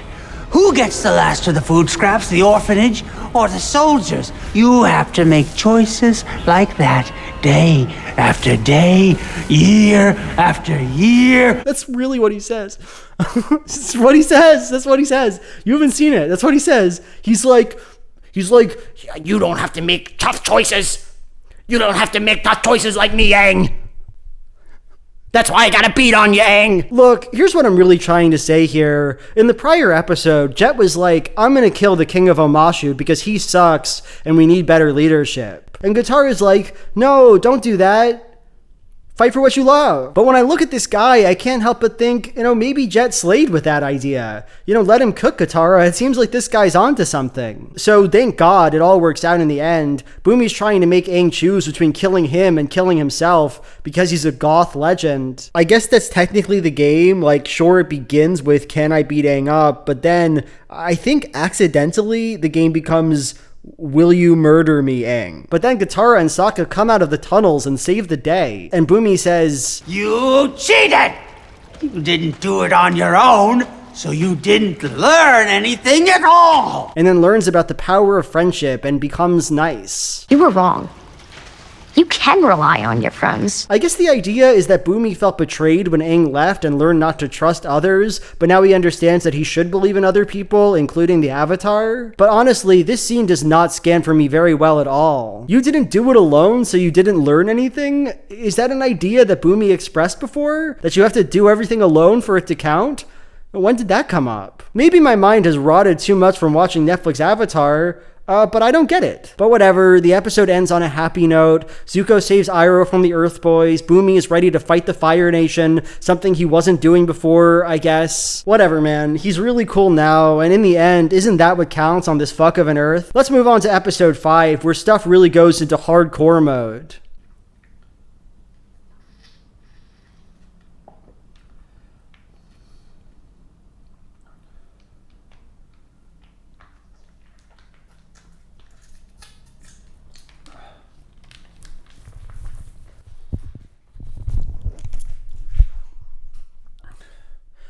So this episode is basically a play on the 8th episode of Avatar: The Last Airbender, The Winter Solstice. It begins with Aang looking down and seeing a forest that the Fire Nation burnt down. We're starting on a really small note here, but I don't find myself convinced by the visuals of this scene. When you look at the burned forest of the original show, it feels so desolate and awful, like this place truly may never grow again. You know, that's why it makes sense for Aang to be so upset, why it's emotional for Katara to show him an acorn. In the case of the Netflix show, though, it's like a huge forest. Look around, Aang. Look at all the trees. Don't even worry about it. Another thing that annoys me about this scene is this line that Katara says to cheer Aang up. Gran says, life is a cycle. And out of death comes new life. This reminds me of that line in the first episode of the show where Katara tells Aang that the genocide of his people will make him stronger. The thing about losing everything is that's when you learn how strong you really are. Because it stings of the same kind of false, weird, vaguely tone-deaf positivity. And in this case, I think it actively works against the themes of the show. No, this burnt-out forest is not some example of the natural cycles of life. The Fire Nation is, in fact, opposed to that cycle, opposed to the harmony of nature. We can see this with the Avatar, this cycle of death and rebirth that they actively hate and want to destroy. And we'll see it later on in the show, where, spoiler, Admiral Zhao literally tries to kill the moon. The Fire Nation's destruction of the Earth is not natural, and that's really important to this scene, I think. Also, I just find lines like that annoying in general. It's one of my pet peeves. We don't need to imagine the needless destruction of life and nature as somehow redemptive in order to find hope in the possibility of rebirth. It's not comforting, it's weird. So Sokka's walking around and he sees a little child with a doll, and he names the doll this. Pippin Paddle Opsicopoulos. The third. A reference to the episode The King of Omashu. Pippin Paddle Opsicopoulos the third! And you know what we do when we see a meaningless Avatar reference, boys? We go, hell yeah. I like that show. Look, to be honest, I'm not bothered at all by a bit of dumb fan service. I mean, honestly, what else is the point of a live-action adaptation? But in this case, I don't even know the fans they're servicing here. It's just a proper noun from Avatar that's also in this show in a different context for some reason. I don't get it, and I'm tired of pretending that I do. So the plot of this episode is that Aang comes about a town whose people are being stolen by a spirit, and he and his friends go into the spirit world and try to figure out what's going on. When Team Avatar gets into the spirit world, they encounter Wan Shi Tong, an owl spirit originally from the 2nd season. He says that while Aang can handle the spirit world, his friends are in grave danger, will face truths that they're unprepared for. There are things in here that will reveal truths to humans. Truths they're never prepared to face. Now, I don't have a problem with that, but I do want you to keep it in mind. This is the implied conflict of the episode, the stakes being established. We're going to see Sokka and Katara confront dangerous yet unseen truths. Let's see how that shakes out. Heibai, the forest spirit, comes out. He looks nasty, I don't like him, and basically he's irrelevant to the plot, just separating the characters so they can each go their own ways and see what the spirit world is going to show them. And this is what Katara experiences, a memory of her mother being killed by a Fire Nation soldier. It's like 5 minutes long. So I find this entire flashback sequence just really odd. Like, as I said before, Netflix Avatar has completely gutted Katara as a character. She has almost no traits she had in the original show, and nothing comes in to replace those. She's just very, very bland. Check this out. Sokka, should you just go in there? But the one thing we have established about her is that her mom was killed by the Fire Nation and that she thinks about it all the time. We learned this in the first episode with a lengthy flashback, and we learned it with her interactions with Jet. And so I feel like I have to ask, how is Katara's mother's death a truth she is unable to face? What is she forced to learn about herself through this conflict, and what can I learn about her by watching it? And the answer is nothing. I learn nothing from it. The show wants to recreate this trauma, but it doesn't find anything in that trauma. There's no story that it's actually trying to tell me. And we can see this exact same problem in Sokka's plot. He also goes back to his childhood, where he was supposed to sail a boat properly and did a kind of bad job of it, and heard his father degrade his warrior abilities. The truth is, not everyone is meant to have people's lives in their hands. So again, if there is one thing the show wants to do, it's to limply tell me that Sokka feels bad about being a warrior because of his dad. It's like the main thing he talks about in the 3rd and 4th episodes. It's the one thing he says. But it was nice to hear someone tell me I had something to offer the world.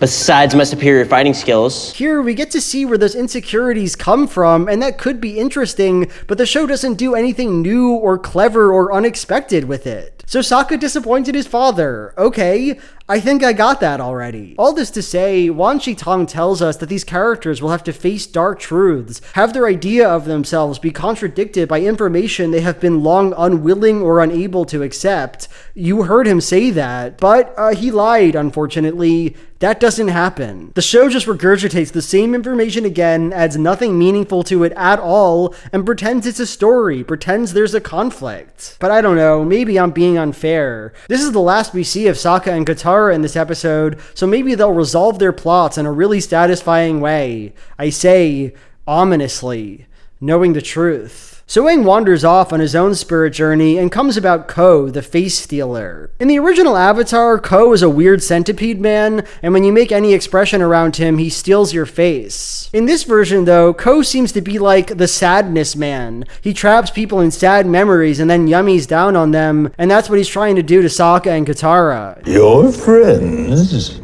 Now why would I let you play with my food? So I have 2 issues with this. First, it's just a bit lame, isn't it? In the original show, Ko is fucking sick. He's like the best thing. He steals your face if you make an expression. That's so cool and evocative and like folklore-y. I love it. And this version, I don't know, it's just less exciting, less novel.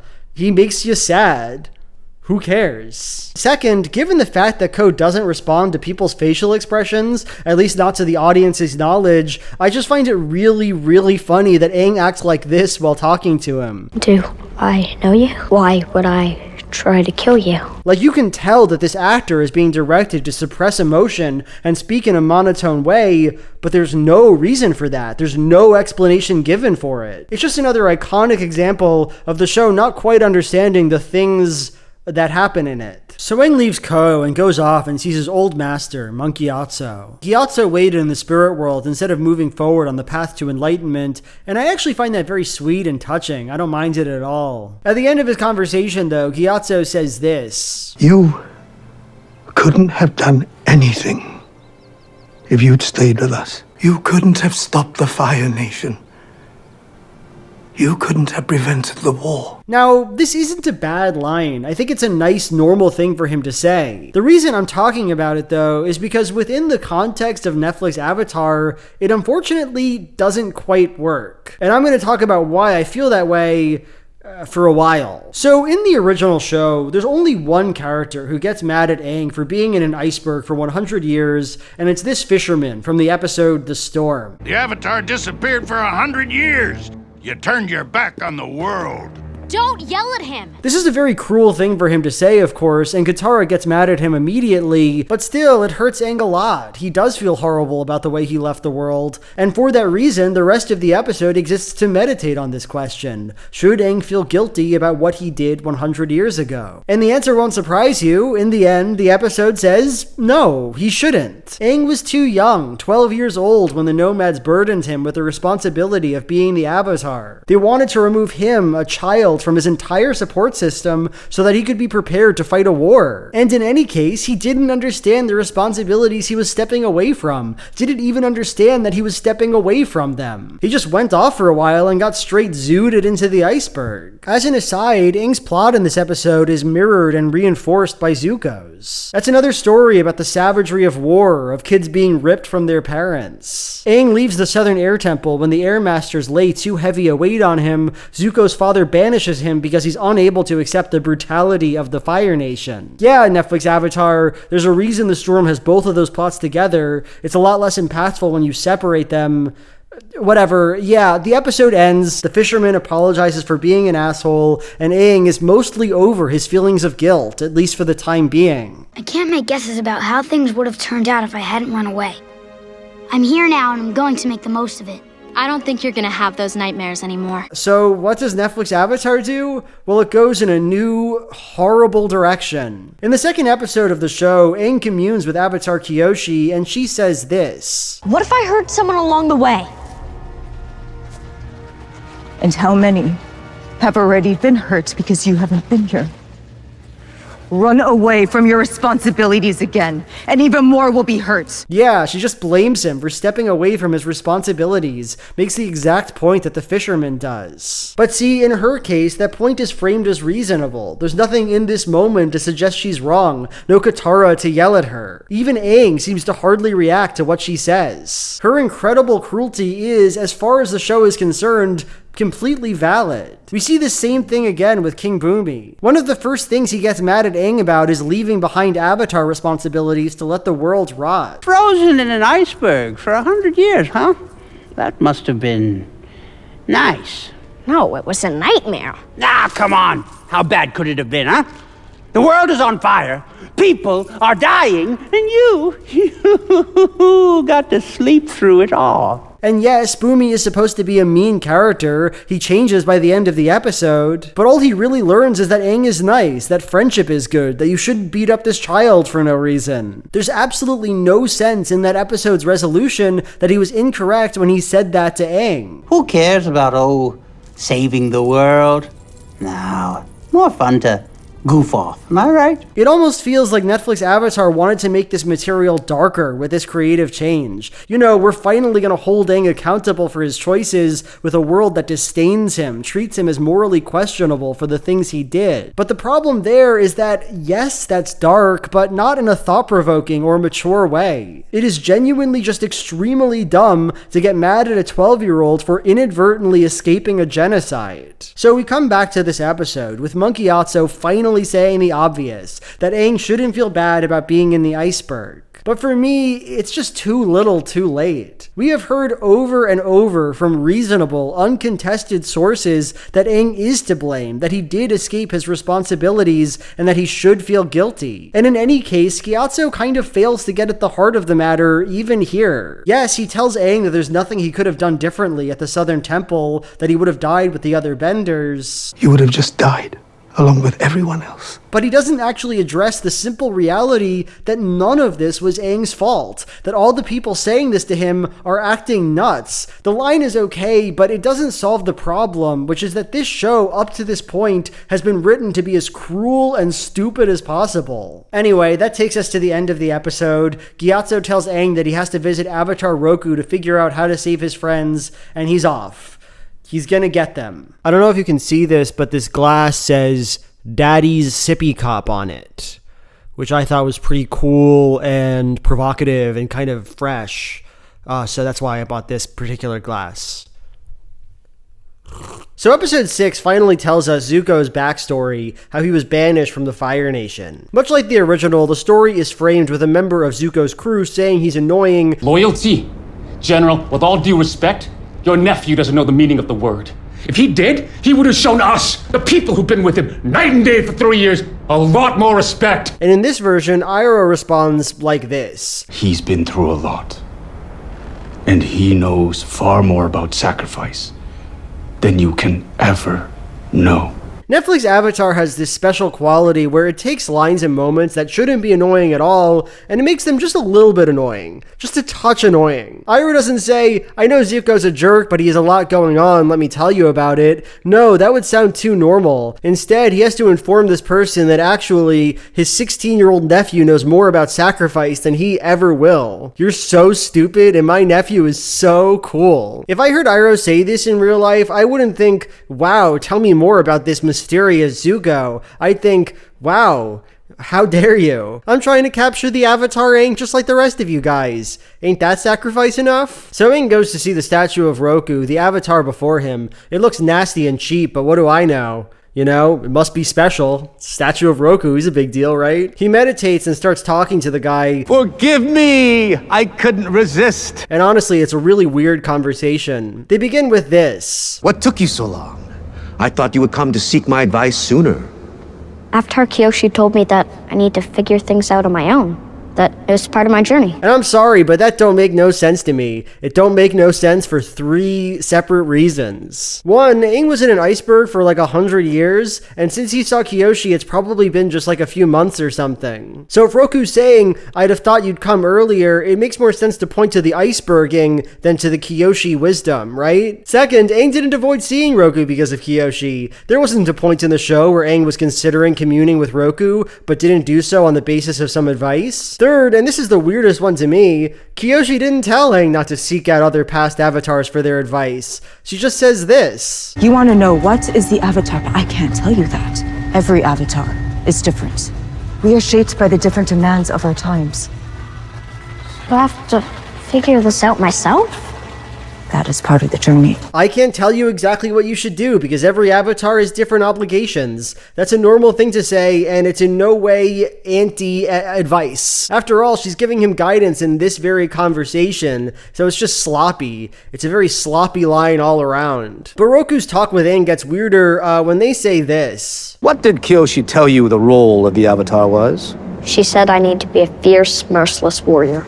Yes, there are times when the Avatar must resort to force and intimidation. But in addition to being a warrior, the Avatar must also be a diplomat. So I guess it all sounds good. Kyoshi thinks you have to be a big, tough warrior, but there's so much more to being the Avatar. But there's one problem here. I actually watched this show. I watched the entire thing. And it doesn't go down like that with Kyoshi. Yes, Kyoshi says to Aang that he has to be a warrior. A mighty, merciless warrior. That makes sense. It's a role that involves fighting evil guys. But she also says this. There are many dimensions to being the Avatar.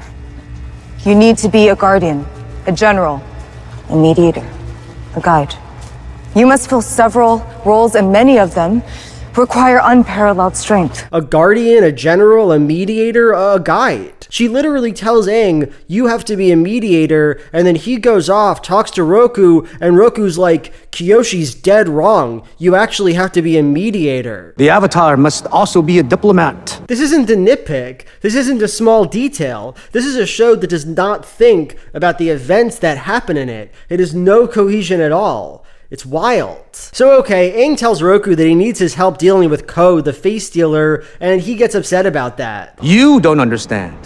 Cove is a predatory spirit who can hurt you in ways you can't imagine. Just ask Avatar Karuk. Just ask Avatar Karuk. As it turns out, Roku stole a totem from Cove, and now Aang can give it back in return for his friends. A totem? Sounds like something he'd be willing to trade for. I want you to place your bets now. Do you think that at any point in this story, the audience is going to be given an explanation for why Roku stole this object? Do you think it's going to come up? Or do you think it's just a random event that the show wanted to throw in for literally no reason? Make your guesses in the comments. So I didn't mention this in the last episode because it didn't matter too much, but in that app, Zuko hires a bounty hunter, June, to track down Aang, and in this episode, they get the job done. June gives this little speech to Aang about her perspective on life, and I actually like it quite a bit. They all want something, and they're all willing to fight to get it. So if you're smart, you just sit back and wait for the dust to clear and then pick through the broken pieces for the leftovers. It kind of feels evocative of Jigo from Princess Mononoke, and I like that movie. I also find it kind of satisfying to see Aang's dumbfounded silence in this scene. As far as I'm concerned, the world's just fine the way it is. Originally, I thought it was kind of silly, but at this point, I just kind of enjoy a quiet Aang moment. The silence doesn't last long, however. Zuko comes to take his captured avatar, and Aang whines at him. Please, let me save them. Why? Why don't you listen to me? That's his winning strategy to get out of this pickle. In the end, the poor defeated Aang says this. You couldn't have always been this way. What happened to you? So I profoundly hate this line. No, Aang, it's not necessary for Zuko to be traumatized for him to want to capture you. Why would it be? You are the Avatar. You stand against the Fire Nation's attempt to conquer the world, and essentially every firebender we see on this show would want you captured or dead. Is Ozai traumatized? Is that why he wants to kill you? Is Zhao traumatized? Is this guy on the ship traumatized? Does he have some issues that he needs to air out? No, I think nationalist obligation and the pursuit of power do not require trauma as a justification, and if anything, the trauma Zuko faced makes him more able to fight against the Fire Nation, not less. After all, Zuko being desperate, meeting Aang, realizing that his father doesn't love him, these things are what lead him out of the Fire Nation. To be clear, I get that this line isn't meant to actually mean anything, it's just a lazy, awkward segue into more of Zuko's backstory. I do understand that, it just doesn't make it better for me. So we jump into Zuko's backstory where he gets mad at an advisor for suggesting they sacrifice an entire division for strategic reasons. It's a terrible plan. I haven't talked about Zuko too much this video, so I thought I should go out of my way here and say I really enjoy Zuko's performance on this show. This guy gives it his all in every single scene he's in, and it's a bright spot for me. Look at him screaming, look how mad he gets. I love this man. So back to the present moment, and Zhao, now an admiral, takes Zuko's captured avatar from him and puts the poor little guy in bondage. This is an adaptation of the Blue Spirit episode of the original show. In that episode, Aang gets really mad at Zhao and tries to start a fight with him. I've never hidden from you. Untie me and I'll fight you right now. But do you want to guess what little Aang does in this version? Oh, that's right. He does the only thing he knows how to. Whines more. You have to let me go. There are innocent lives at stake. I mean, come on. If Zhao doesn't let Aang go, his friends might be lost forever. A fact which, no doubt, he cares a lot about. As a side note, Admiral Zhao is downright delightful in this scene. Pretty much delightful in the whole season, honestly. You'll live. Though not well. At least he has a mind, you know? At least he expresses fun emotions. Tonight, we will celebrate! The Fire Nation is so much the best part of this show, it's ridiculous. At this point, I'm just rooting for them. Whatever, Zuko wears his blue spirit mask and liberates Aang, and it's a pretty decent fight scene, actually. Zuko gets injured, and the two boys find themselves in the forest together, finally having a nice conversation. The boys start talking about calligraphy pens, a riveting conversation, and Aang apologizes profusely for stealing Zuko's notebook. Look, I know I shouldn't have taken your notebook. I'm sorry. So I got two problems with this. First, Aang talks about how much he loves this notebook, how he reads it all the time, and it's like, what notebook? To my knowledge, the last time Aang got any real value from this notebook was in the second episode. It's not some crucially important object to the story. It's literally just used to exposit information about Avatar Kyoshi. If you want your objects to feel weighty, you have to give them narrative weight, right? And this is a limp, meaningless prop. Second, and much more importantly, are you kidding me, Aang? You're apologizing for stealing the notebook? You feel bad about that? Taking information from the man who's actively trying to kill you? Get a grip, you know? This is just a really rough episode for Aang in general. Like, Zuko starts to attack him and Aang blows air at him and then immediately apologizes for it. I'm sorry. I didn't mean to hurt you. What do you mean you're sorry, Aang? You've used violence for self-defense for this entire show. Look at that. A few episodes ago, you were throwing plates at this guy's face. You think that doesn't hurt at all? Getting your face all plated up? Why didn't you apologize for that, Aang? Why didn't you say you were sorry when you hit the guy? Look, I get that Aang says he hates to fight, but this never has any meaning to the things he actually does, you know, in the show. Let me say this again, Aang has to fight. This is something that comes up all the time, and so it's just infuriating to watch him repeat these fake principles so often, and only when the show decides they want him to look virtuous in the most boring way possible. And I know what you're about to say. Big Joel, Aang is inconsistent in the original show too. He says he doesn't like to kill, show, but it seems like he kills people sometimes. Isn't that the same problem? And no, it's not the same problem. Not at all. I was about to talk about this for like 10 minutes, but then decided it was too boring. So if you're interested in hearing my thoughts, I made a little Joel video for my second channel. It'll be out...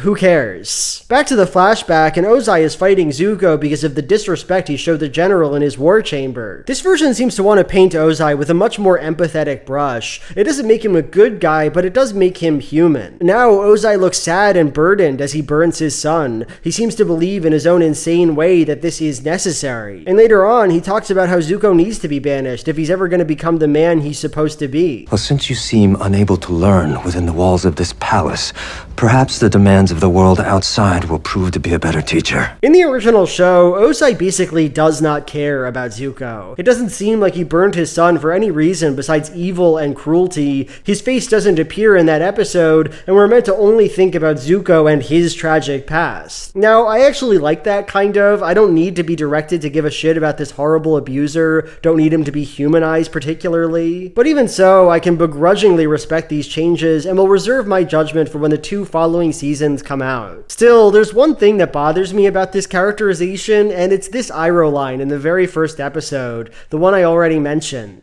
Say we find the Avatar and you're able to defeat him. A mission your father believed to be impossible. And so your return home may be unexpected. See, this line could make sense, but it doesn't reflect the actual attitudes of this show's characters at all. Ozai doesn't seem to want to banish his son forever. He seems actively invested in raising him to be a certain way, much more than he was on the original show. And because of this, I have no idea why Iroh's making this point, where he's getting it from. This is a really important line from Iroh. It's supposed to establish Zuko's entire conflict, but it just kind of feels like he's making shit up. In the present moment, Aang and Zuko have an interaction that's lifted essentially verbatim from the original show. The scene where Aang tells the wounded Zuko about his old friend Kuzan and talks about the possibility of friendship. I miss my friends. Like Kuzan. He was the best. This is, without a doubt, one of my favorite scenes from the first season of Avatar. If we knew each other back then, do you think we could have been friends too? Of course, the moment is less impactful in the Netflix version. Aang's performance seems more preachy and less emotional, but that's not really my problem here. No, my issue is that we already did this scene. Aang already tried to be friendly with Zuko, already reflected on the things they share in common. Your characters are so neat.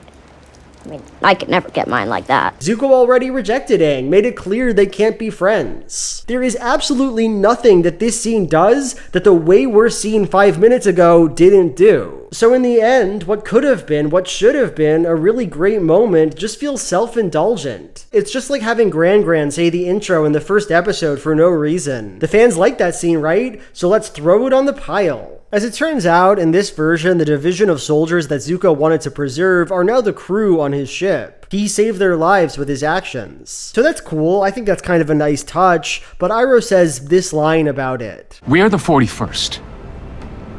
And you're all alive because of my nephew's sacrifice. So I know this is pedantic, but bear with me. I don't think Iroh's correct here. I don't think Zuko made a sacrifice to save the lives of these men. What Zuko said in that war chamber was an expression of his inner goodness, his inability to see the world through the pragmatic and twisted lens of the Fire Nation. And that's not a sacrifice because sacrifice requires foreknowledge, the choice to lose something or be harmed in order to preserve something else. When Zuko says this line, he cannot even imagine what the consequences will be. He thinks his father loves him. So is that nitpicky? Is that a silly critique? Well, maybe, but to me, that word, sacrifice, it blunts the raw tragedy of Zuko's story. The fact that he spoke out as a child and said what any child would upon learning that a grave evil will occur. The fact that Ozai's actions are nonsensical and incomprehensibly cruel. Iroh's line makes Zuko out to be a hero, but he's not a hero. Not here, at least. He's a kid, and that matters to me. It matters to the story. So that's kind of the end of the episode. Aang gets away and helps his friends. And for fun, let's just go over all the plots that are left entirely unresolved here. Number 1. Heibai. In the last episode, Aang really cares about the destruction of this forest, and we see Heibai, the spirit who's been wounded by its destruction. We never see or hear from him again though. He doesn't come up. Why even frame the episode this way, around the destruction of this forest, if you don't care about it at all? Number 2, Sokka and Katara. In the last episode, they were left to remember their sad backstories, but nothing comes of it. They never have to face some conflict or deal with the situation they're in. It's just an arbitrary flashback, and then Aang comes in and ends it, and that's it. They don't even seem particularly shaken by their experience. There's nothing to it at all. Number 3, the fucking totem. Why did Roku steal that totem? Why'd he do that? Is that not supposed to matter to me? Did he just take it for no reason? Maybe it's supposed to feel mysterious or something, but it don't feel mysterious to me. It just feels kind of empty and confusing and purposeless. Why'd he take that totem? So I know what you're wondering, how's he gonna top that, you know? Daddy's sippy cup was such a great glass, there's no way he could have an even better one. Well, I'd like to introduce you to something. Papa Juice. Papa Juice. Pretty cool. This show's pretty stinky, right? At the start of episode 7, Team Avatar is finally making their way to the North Pole, and Aang gives this rousing speech. This whole time, I've been worried that I don't know what I'm doing. And the truth is, I don't. I haven't learned any of the other bending skills, and I'll probably continue messing up. You know, as we're coming to the end of this show, I gotta admit something to you. Half the time, I don't even know what this kid's even talking about. When did you screw up, Aang? What mistake did you make? I don't remember that. You're so down on yourself, man, and I really don't know why. You didn't do nothing. They get to the Northern Water Tribe and attends a big banquet there. And honestly, I just gotta show you something. Stewed sea prunes. My favorite. Is it good? What's it taste like? Like home.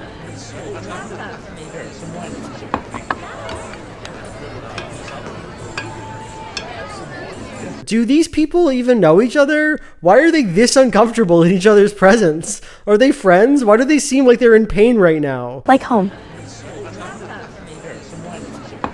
What is going on? In the next scene, Aang is talking to Paku, the waterbending master, about the incoming Fire Nation invasion. What do you think is the best approach to the coming battle?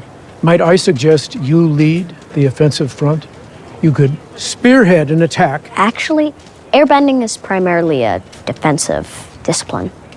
Our style is to evade and avoid conflict. So originally, I thought this moment was another affirmation of Aang's pacifism. He can't help the Northern Water Tribe because he's so against violence. But that's actually not the case. No, this scene doesn't work to remind the audience of Aang's beliefs, but his incompetence. He doesn't know the 4 bending disciplines yet, and airbending can't be used for offensive strikes. And that's why he needs his friends to help him. But we've heard stories of how you've saved communities, defeated the Fire Nation platoons. How were you able to do all that? My friends help me. So that's not true, is it? I mean, we've seen Aang fight. He doesn't just avoid people, he fights just fine. But also, Netflix Avatar goes out of its way to show us an extremely boring airbender fight sequence in the first episode. Are these guys just avoiding and evading, or do they repel invaders with their air attacks? It's the latter, as you can observe. So maybe look into your own abilities, Aang. I don't know what to tell you. Figure something out. Imagine being Paku right now. The Avatar came to your tribe with news of an incoming massacre. He's here to help, he says. And then you say, okay, what were you thinking? How are you gonna help? And the boy just says, blankly, I don't fight. I can't do that. He's lying about that, but you can't call him on it, so you just have to look at him and walk away. Horrible. So Katara thinks she's going to do some waterbending training, but unbeknownst to her, women can't learn to fight in the Northern Water Tribe. I'm sorry, but women don't fight. Bonk. One thing I really like is the dummy that Katara practices healing on. I know it's subtle, but this object feels so real and handcrafted and perfect, and just looking at it is one of my favorite things in the whole show, honestly. Look at that. Desperately in search of some way to fend off the Fire Nation, Aang talks to the depressed Avatar, Karuk. Just ask Avatar Karuk. This scene is important because it cements a conflict for Aang that's kind of been building for the whole show. Does the Avatar have to work alone? Boomy says it, Roku says it. Friends can be a liability. And now we're gonna deal with it. According to Karuk, the Avatar having friends only endangers them. He must fight his own battles without help. The Avatar must walk alone. Okay, so this is just a matter of taste, but I really don't enjoy the idea of this conflict. As I've already discussed many times, the main characters in Netflix Avatar already feel quite far from each other. They don't talk really, they don't feel like friends. And this conflict feels like just another way of separating them, making them feel like strangers to each other. In the original show, Aang and Sokka and Katara are partners. Their relationship isn't constantly mediated by the awesome responsibilities of the Avatar because they share those responsibilities and do so because they love each other and want to save the world. Yes, this problem does come up, but it's in like the 8th episode of the show and it's resolved in the first minute of the episode. We're not letting you go into the Fire Nation, Aang. At least not without your friends. But this added conflict tells us one thing: these people are not a team. There's the one chosen one, and there are the characters who are there to orbit him, who are secondary to the task of defeating the Fire Nation. And I don't like that. It feels unfun to me. Still, this feels kind of silly. Aang being worried for his friends, wanting them not to fight, it's a reasonable enough conflict, and if it were done properly, it could be good. We'll see how it shakes out. Yue, the princess of the Water Tribe and Sokka's love interest, talks to Sokka. He shares with her his insecurities about being a bad warrior, and she reassures him. Your heart. That's what sets you apart. That's what makes you a warrior. You know, this is now the 4th time this Sokka conflict has come up, but even now, I find myself saying what I said the first time it came up: I have no idea what this conflict is about. Because yeah, we know this guy failed to navigate a ship when he was a kid, but that failure doesn't have any actual implications on the story of the show. His physical abilities or acumen aren't ever tested. There isn't a single moment where he tries to beat someone up and fails and is forced to rethink his abilities. It's just, they tell us he's bad at being a warrior, something we don't see, and then they tell us he's actually good at being a warrior because of some inner goodness, and again, we don't see that. And then that's it. That's Sokka's main plot this season. Paku tells Katara that she can't be a warrior because it's not traditional and because women are too weak. You're not strong enough. Women aren't strong enough. Then she vents to Aang about it, and he says this: Maybe we should listen to them. Maybe it's better if you didn't fight. A lot of the time when I criticize this show, it's because it doesn't feel fleshed out enough. A character says something that feels like it comes out of nowhere, or that feels incoherent, or feels contrived. That's not the case here. Aang telling Katara not to fight makes perfect sense. He just learned that lesson from Karuk 5 minutes ago. Likewise, Katara's reaction makes sense. She's a passive character, and she acts passively, absorbing Aang's words and saying very little in return. The conversation makes perfect sense, but see, that's the problem. I'm sorry, but Aang shouldn't side with the chauvinist pig telling Katara that women can't fight. He shouldn't be a dweeb. Honestly, I think this kid should maybe be a bit more like Aang, you know? The kid who respects Katara, who immediately tries to subvert Paku's traditions and teach her bending, who's willing to sacrifice his own education because of this injustice. Upon hearing Aang act this way, Katara shouldn't just look sad and weepy. She should yell at Aang, act like his equal, be a human. We can go on and on and on talking about how this is a new show and how it can make new creative choices, and of course it can. But when these choices take characters who are likable and interesting and good, morally good, and makes them flat and dull and cowardly, I'm not going to enjoy that. Avatar is a show that demands I root for its main characters, and I don't root for these people. I hate them. And I don't care about creative license. Crucify me. Put me on the cross and put me on the cross like Jesus Christ and kill me. I don't care. I don't like it. So Katara fights Paku and does a good job and everyone's proud of her. We'll talk about how that story ends in the next episode, but for now, I'm just interested in what Katara says to Aang after the fight. You said you're afraid of losing us, and that's why we can't stay by your side.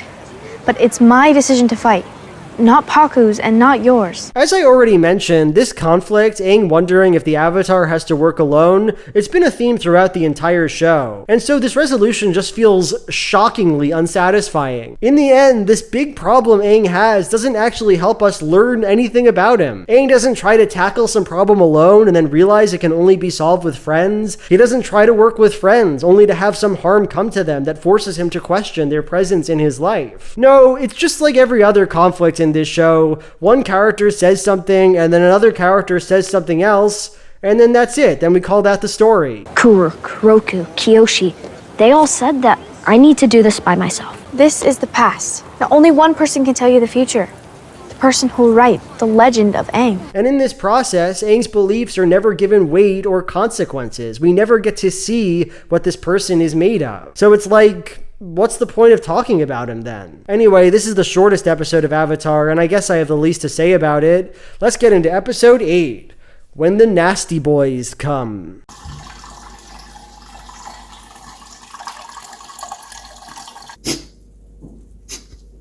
And for my final feat, I'll be drinking lukewarm bag wine out of the toilet.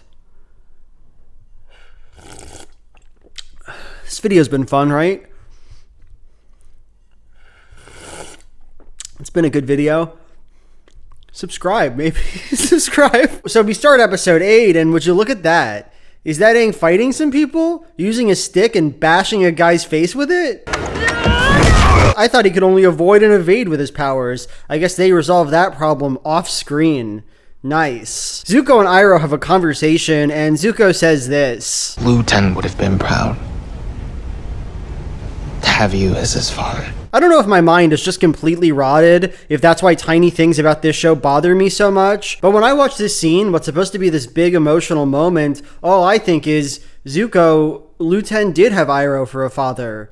Lu Ten was Iroh's son. He wouldn't have been lucky to have Iroh as a father. If anything, he'd be lucky to not have him as a father. Lu Ten dies. So that's a ding right there. That's a pretty easy ding from me. The Fire Nation begins its invasion of the North Pole, and Katara tells Paku, you know what? It's time for all the ladies. We're finally gonna be in this battle. We need their help. Forget your pride! This is about the survival of the waterbenders, and you need all the help you can get. I get that this is just trying to be a nice woman moment, but I struggle with the logic here. None of these women have ever been trained to fight anyone. All they've been taught is how to heal, and as it turns out, healing people is famously a really important thing to do during battles. So I'd say, you can fight Katara, but let's keep the ladies healing for now. I know this seems like a really small point, but to me, stuff like this is the difference between a show feeling authentic, it wanting us to take its woman characters seriously and root for them against their oppression, and the show wanting us to clap like seals because women were allowed to do a thing. It takes the audience out of the world, out of a sense of immersion. That's how I'd put it. Okay, Momo time. Momo o'clock. It's Momo time, baby. The firebenders are coming in strong, and they hit a pillar with one of their blasts. It's about to hit somebody, but then, oh my god, Momo saves their life. For the record, Momo essentially is not in this show. Like, he has one or two quick shots, but his part is way cut down, probably because Netflix didn't want to use CGI all the time. What this means is that Momo jumping into this scene, it feels like it comes out of absolutely nothing. Oh, Momo did it? Momo saved the day? That shriek as he jumps, too. Oh my god, it is blood-curdling. But that's not all. In his heroic quest to save this random lady, Momo almost dies. He sacrifices himself. And then we get to see Sokka cradling the limp body of this repulsive CGI creature in his arms.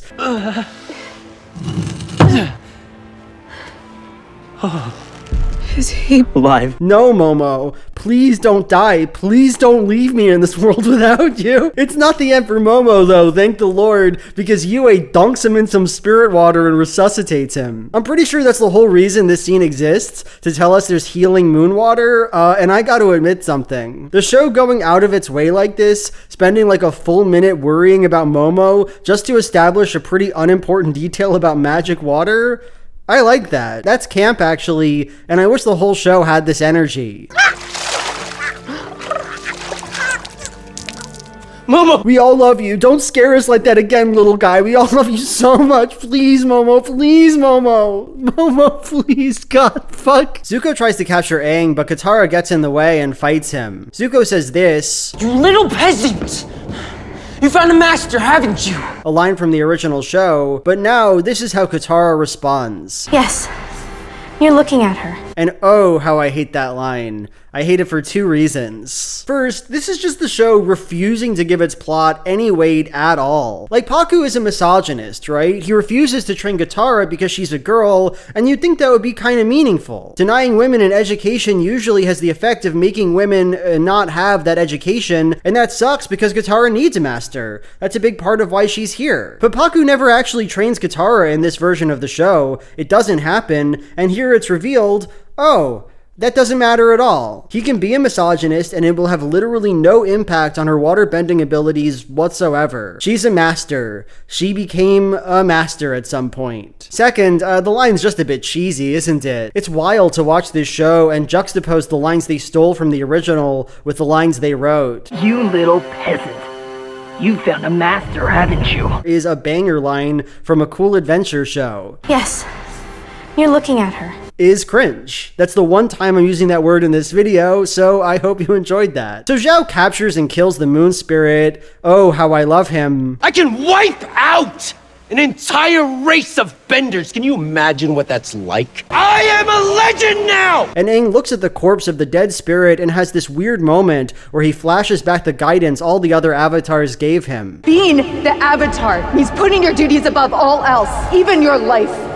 The Avatar has to make the impossible choices, placing the world's needs ahead of your needs. The Avatar's power is great, but it pales before the power of the elemental spirits. At this point, I have no idea why he's having these flashes, what duty he has to put above all else, what impossible choice he has to make. Then he steps forward and Yue says, "No, Aang, don't do it. If you merge with the ocean spirit, you'll be destroyed or whatever." Aang, don't do this.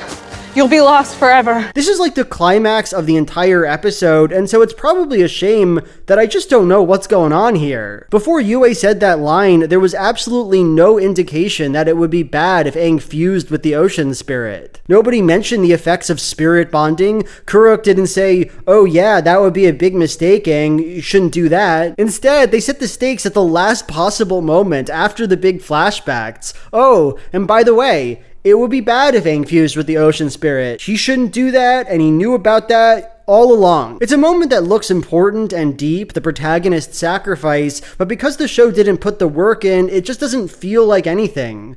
It's just boring. In the original show, Aang becomes a giant fish ocean boy. He finds Zhao, the one who murdered the moon, and drags him down to the depths. Zuko tries to give him his hand to save his life, but Zhao is too proud. Zhao acted with hubris, killed a god, but now the gods take their vengeance. It's really cool and satisfying and poetic. In this version, Zuko and Zhao fight. Zuko wins, but Zhao tries to get in a sneaky shot, and Iroh just dunks him in the drink.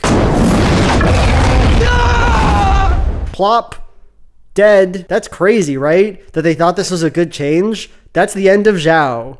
Dunk. So Aang's traipsing around as the ocean, his soul is lost to the beast, and Yue tells us that he will search for his partner, the moon, forever. All that's left is a vengeful spirit who will roam endlessly looking for its partner but will never find it. Here, Katara gives Aang an emotional speech, one that's essentially borrowed from the third episode of the original show. Aang, don't be an idiot!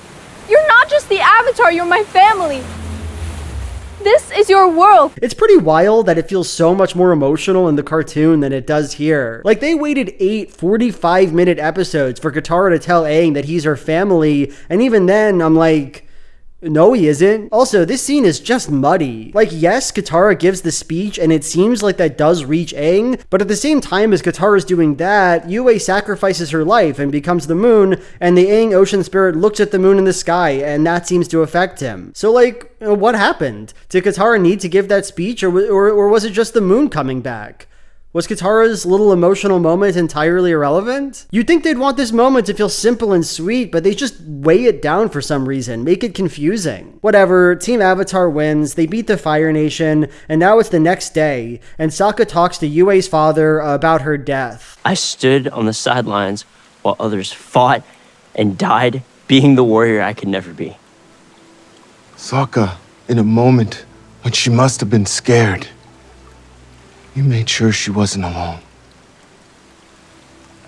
You don't have to be a warrior to be a hero. So before I wrote this video, I did a kind of Patreon podcast thing where I just watched through the show and gave my first impressions. And now I genuinely don't think I can do better than to just play my initial reaction to this scene. Sokka, is there a chance that you could ever think about anything that isn't your status as a warrior?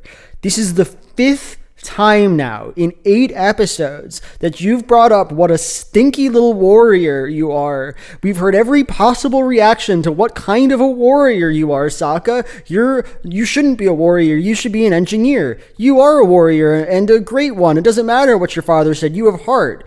Now we get to hear, you should be proud of yourself because you're such a good guy, Sokka. Sokka, could you please just get your mind off of being a warrior for a second and engage with the world around you?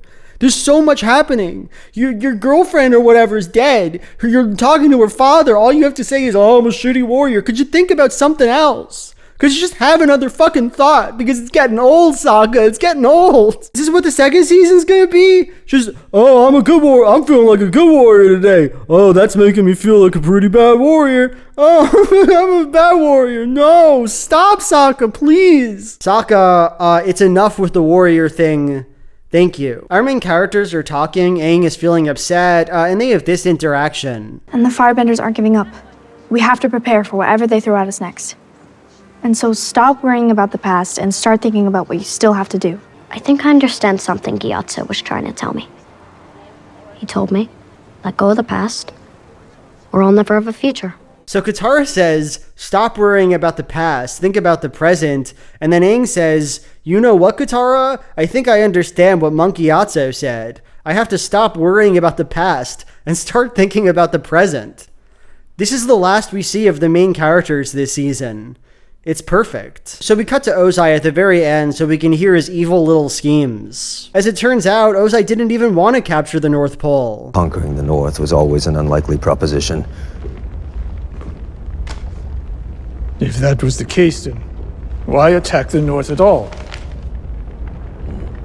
Distraction. That was a distraction from his real goal, capturing Omashu. So this is a cheesy little bookend. At the beginning of the show, Sozin distracts from his attack on the air nomads in the same way. This connection doesn't mean anything to me. It feels like they just wanted to put a bookend in the last episode and went with the first idea they came up with. It's so stupid too. He sent a massive fleet to the North Pole just to distract everyone from Omashu? The city that's way easier to take over, that you were already occupying, and that's on the other side of the world from the supposed distraction? That's not a good use of resources, Ozai.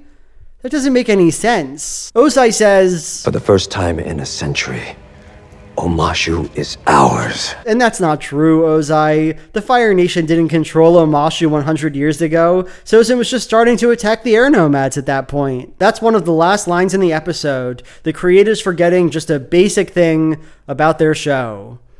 That's the first season of Netflix Avatar. For the last 3 months, my life has been about this show. I watched through it like 3 times. I made that podcasty series thing. I turned that podcast into a video and that took forever. And the video's long. It's too long. You'd think, given all that I'd probably have some insightful thoughts about the experience we just had. But honestly, I'm at a loss for words. Netflix Avatar is bad. It's bad in every way a show can be bad. It's poorly performed and clumsily written. Characters are left underdeveloped. Plots left half-baked without meaningful conflicts. It's trite. Like the protagonist and his friends are all absent and virtuous and bland. It pretends to a kind of maturity, but seems to think maturity is the number of times we can watch people get burned alive. It's like 3.5 times. Certainly it lacks the thematic and emotional maturity of the original show. Hot take, Netflix Avatar is as bad, if not worse, than the M. Night Shyamalan film, because at least that movie didn't make me tired. At least they said the character's name's funny, you know? It had a spark of evil, creative spirit to it. Leave him alone! Netflix Avatar, on the other hand, just feels processed and incoherent and pointless. So pointless. This is not a good show, and I don't need you to agree with me, but I'm happy that you heard me out. I'm genuinely excited for season 2. This horrible video was a blast to make, and I honestly think if it doesn't get better, I'll die. So that's the end of the video. I hope you enjoyed it. This one was a surprise to me. Like, I didn't expect to make this video, but I felt like I wanted to, and so it's real now. If you liked the video, maybe consider clicking that subscribe button. I'd appreciate it, you know? I really want to have more subscribers for some reason. Like, that appeals to me. I want to be able to be the big boy with a lot of subs, you know? Would that be so wrong for a guy like me to succeed, you know? for a schlub like me to make it big. Anyway, I have tons of bonus videos on my Patreon if you're interested, including that podcast thing that I talked about. And now it's time for my Patreon question of the video. Jacob Barry asks, if you could take credit for creating one piece of art, painting, song, someone else's YouTube video, etc., what would you choose? So I'm not really sure about what my answer to this is, but I was just talking about one example of it the other day. I'd like to be able to take credit for Dolly Parton's I Will Always Love You. It's not like it's my favorite song or anything. Like, obviously it's a banger, but it's not that crazy. It's not like top one song ever made for me. But I think it'd be so funny to like go into the other room and then come back and talk to my friend and be like, hey, you want to hear the song I just wrote? And they're like, yeah, sure. And then just to bang on the keyboard, I Will Always Love You. And just to watch their awed face as I supposedly created a song that would rock the entire world, that should have been crafted 1,000 years ago, that's immortal in its perfection. I will always love you. And I will always love you. Anyway, bye. Thank you for watching the video. I really hope you enjoyed.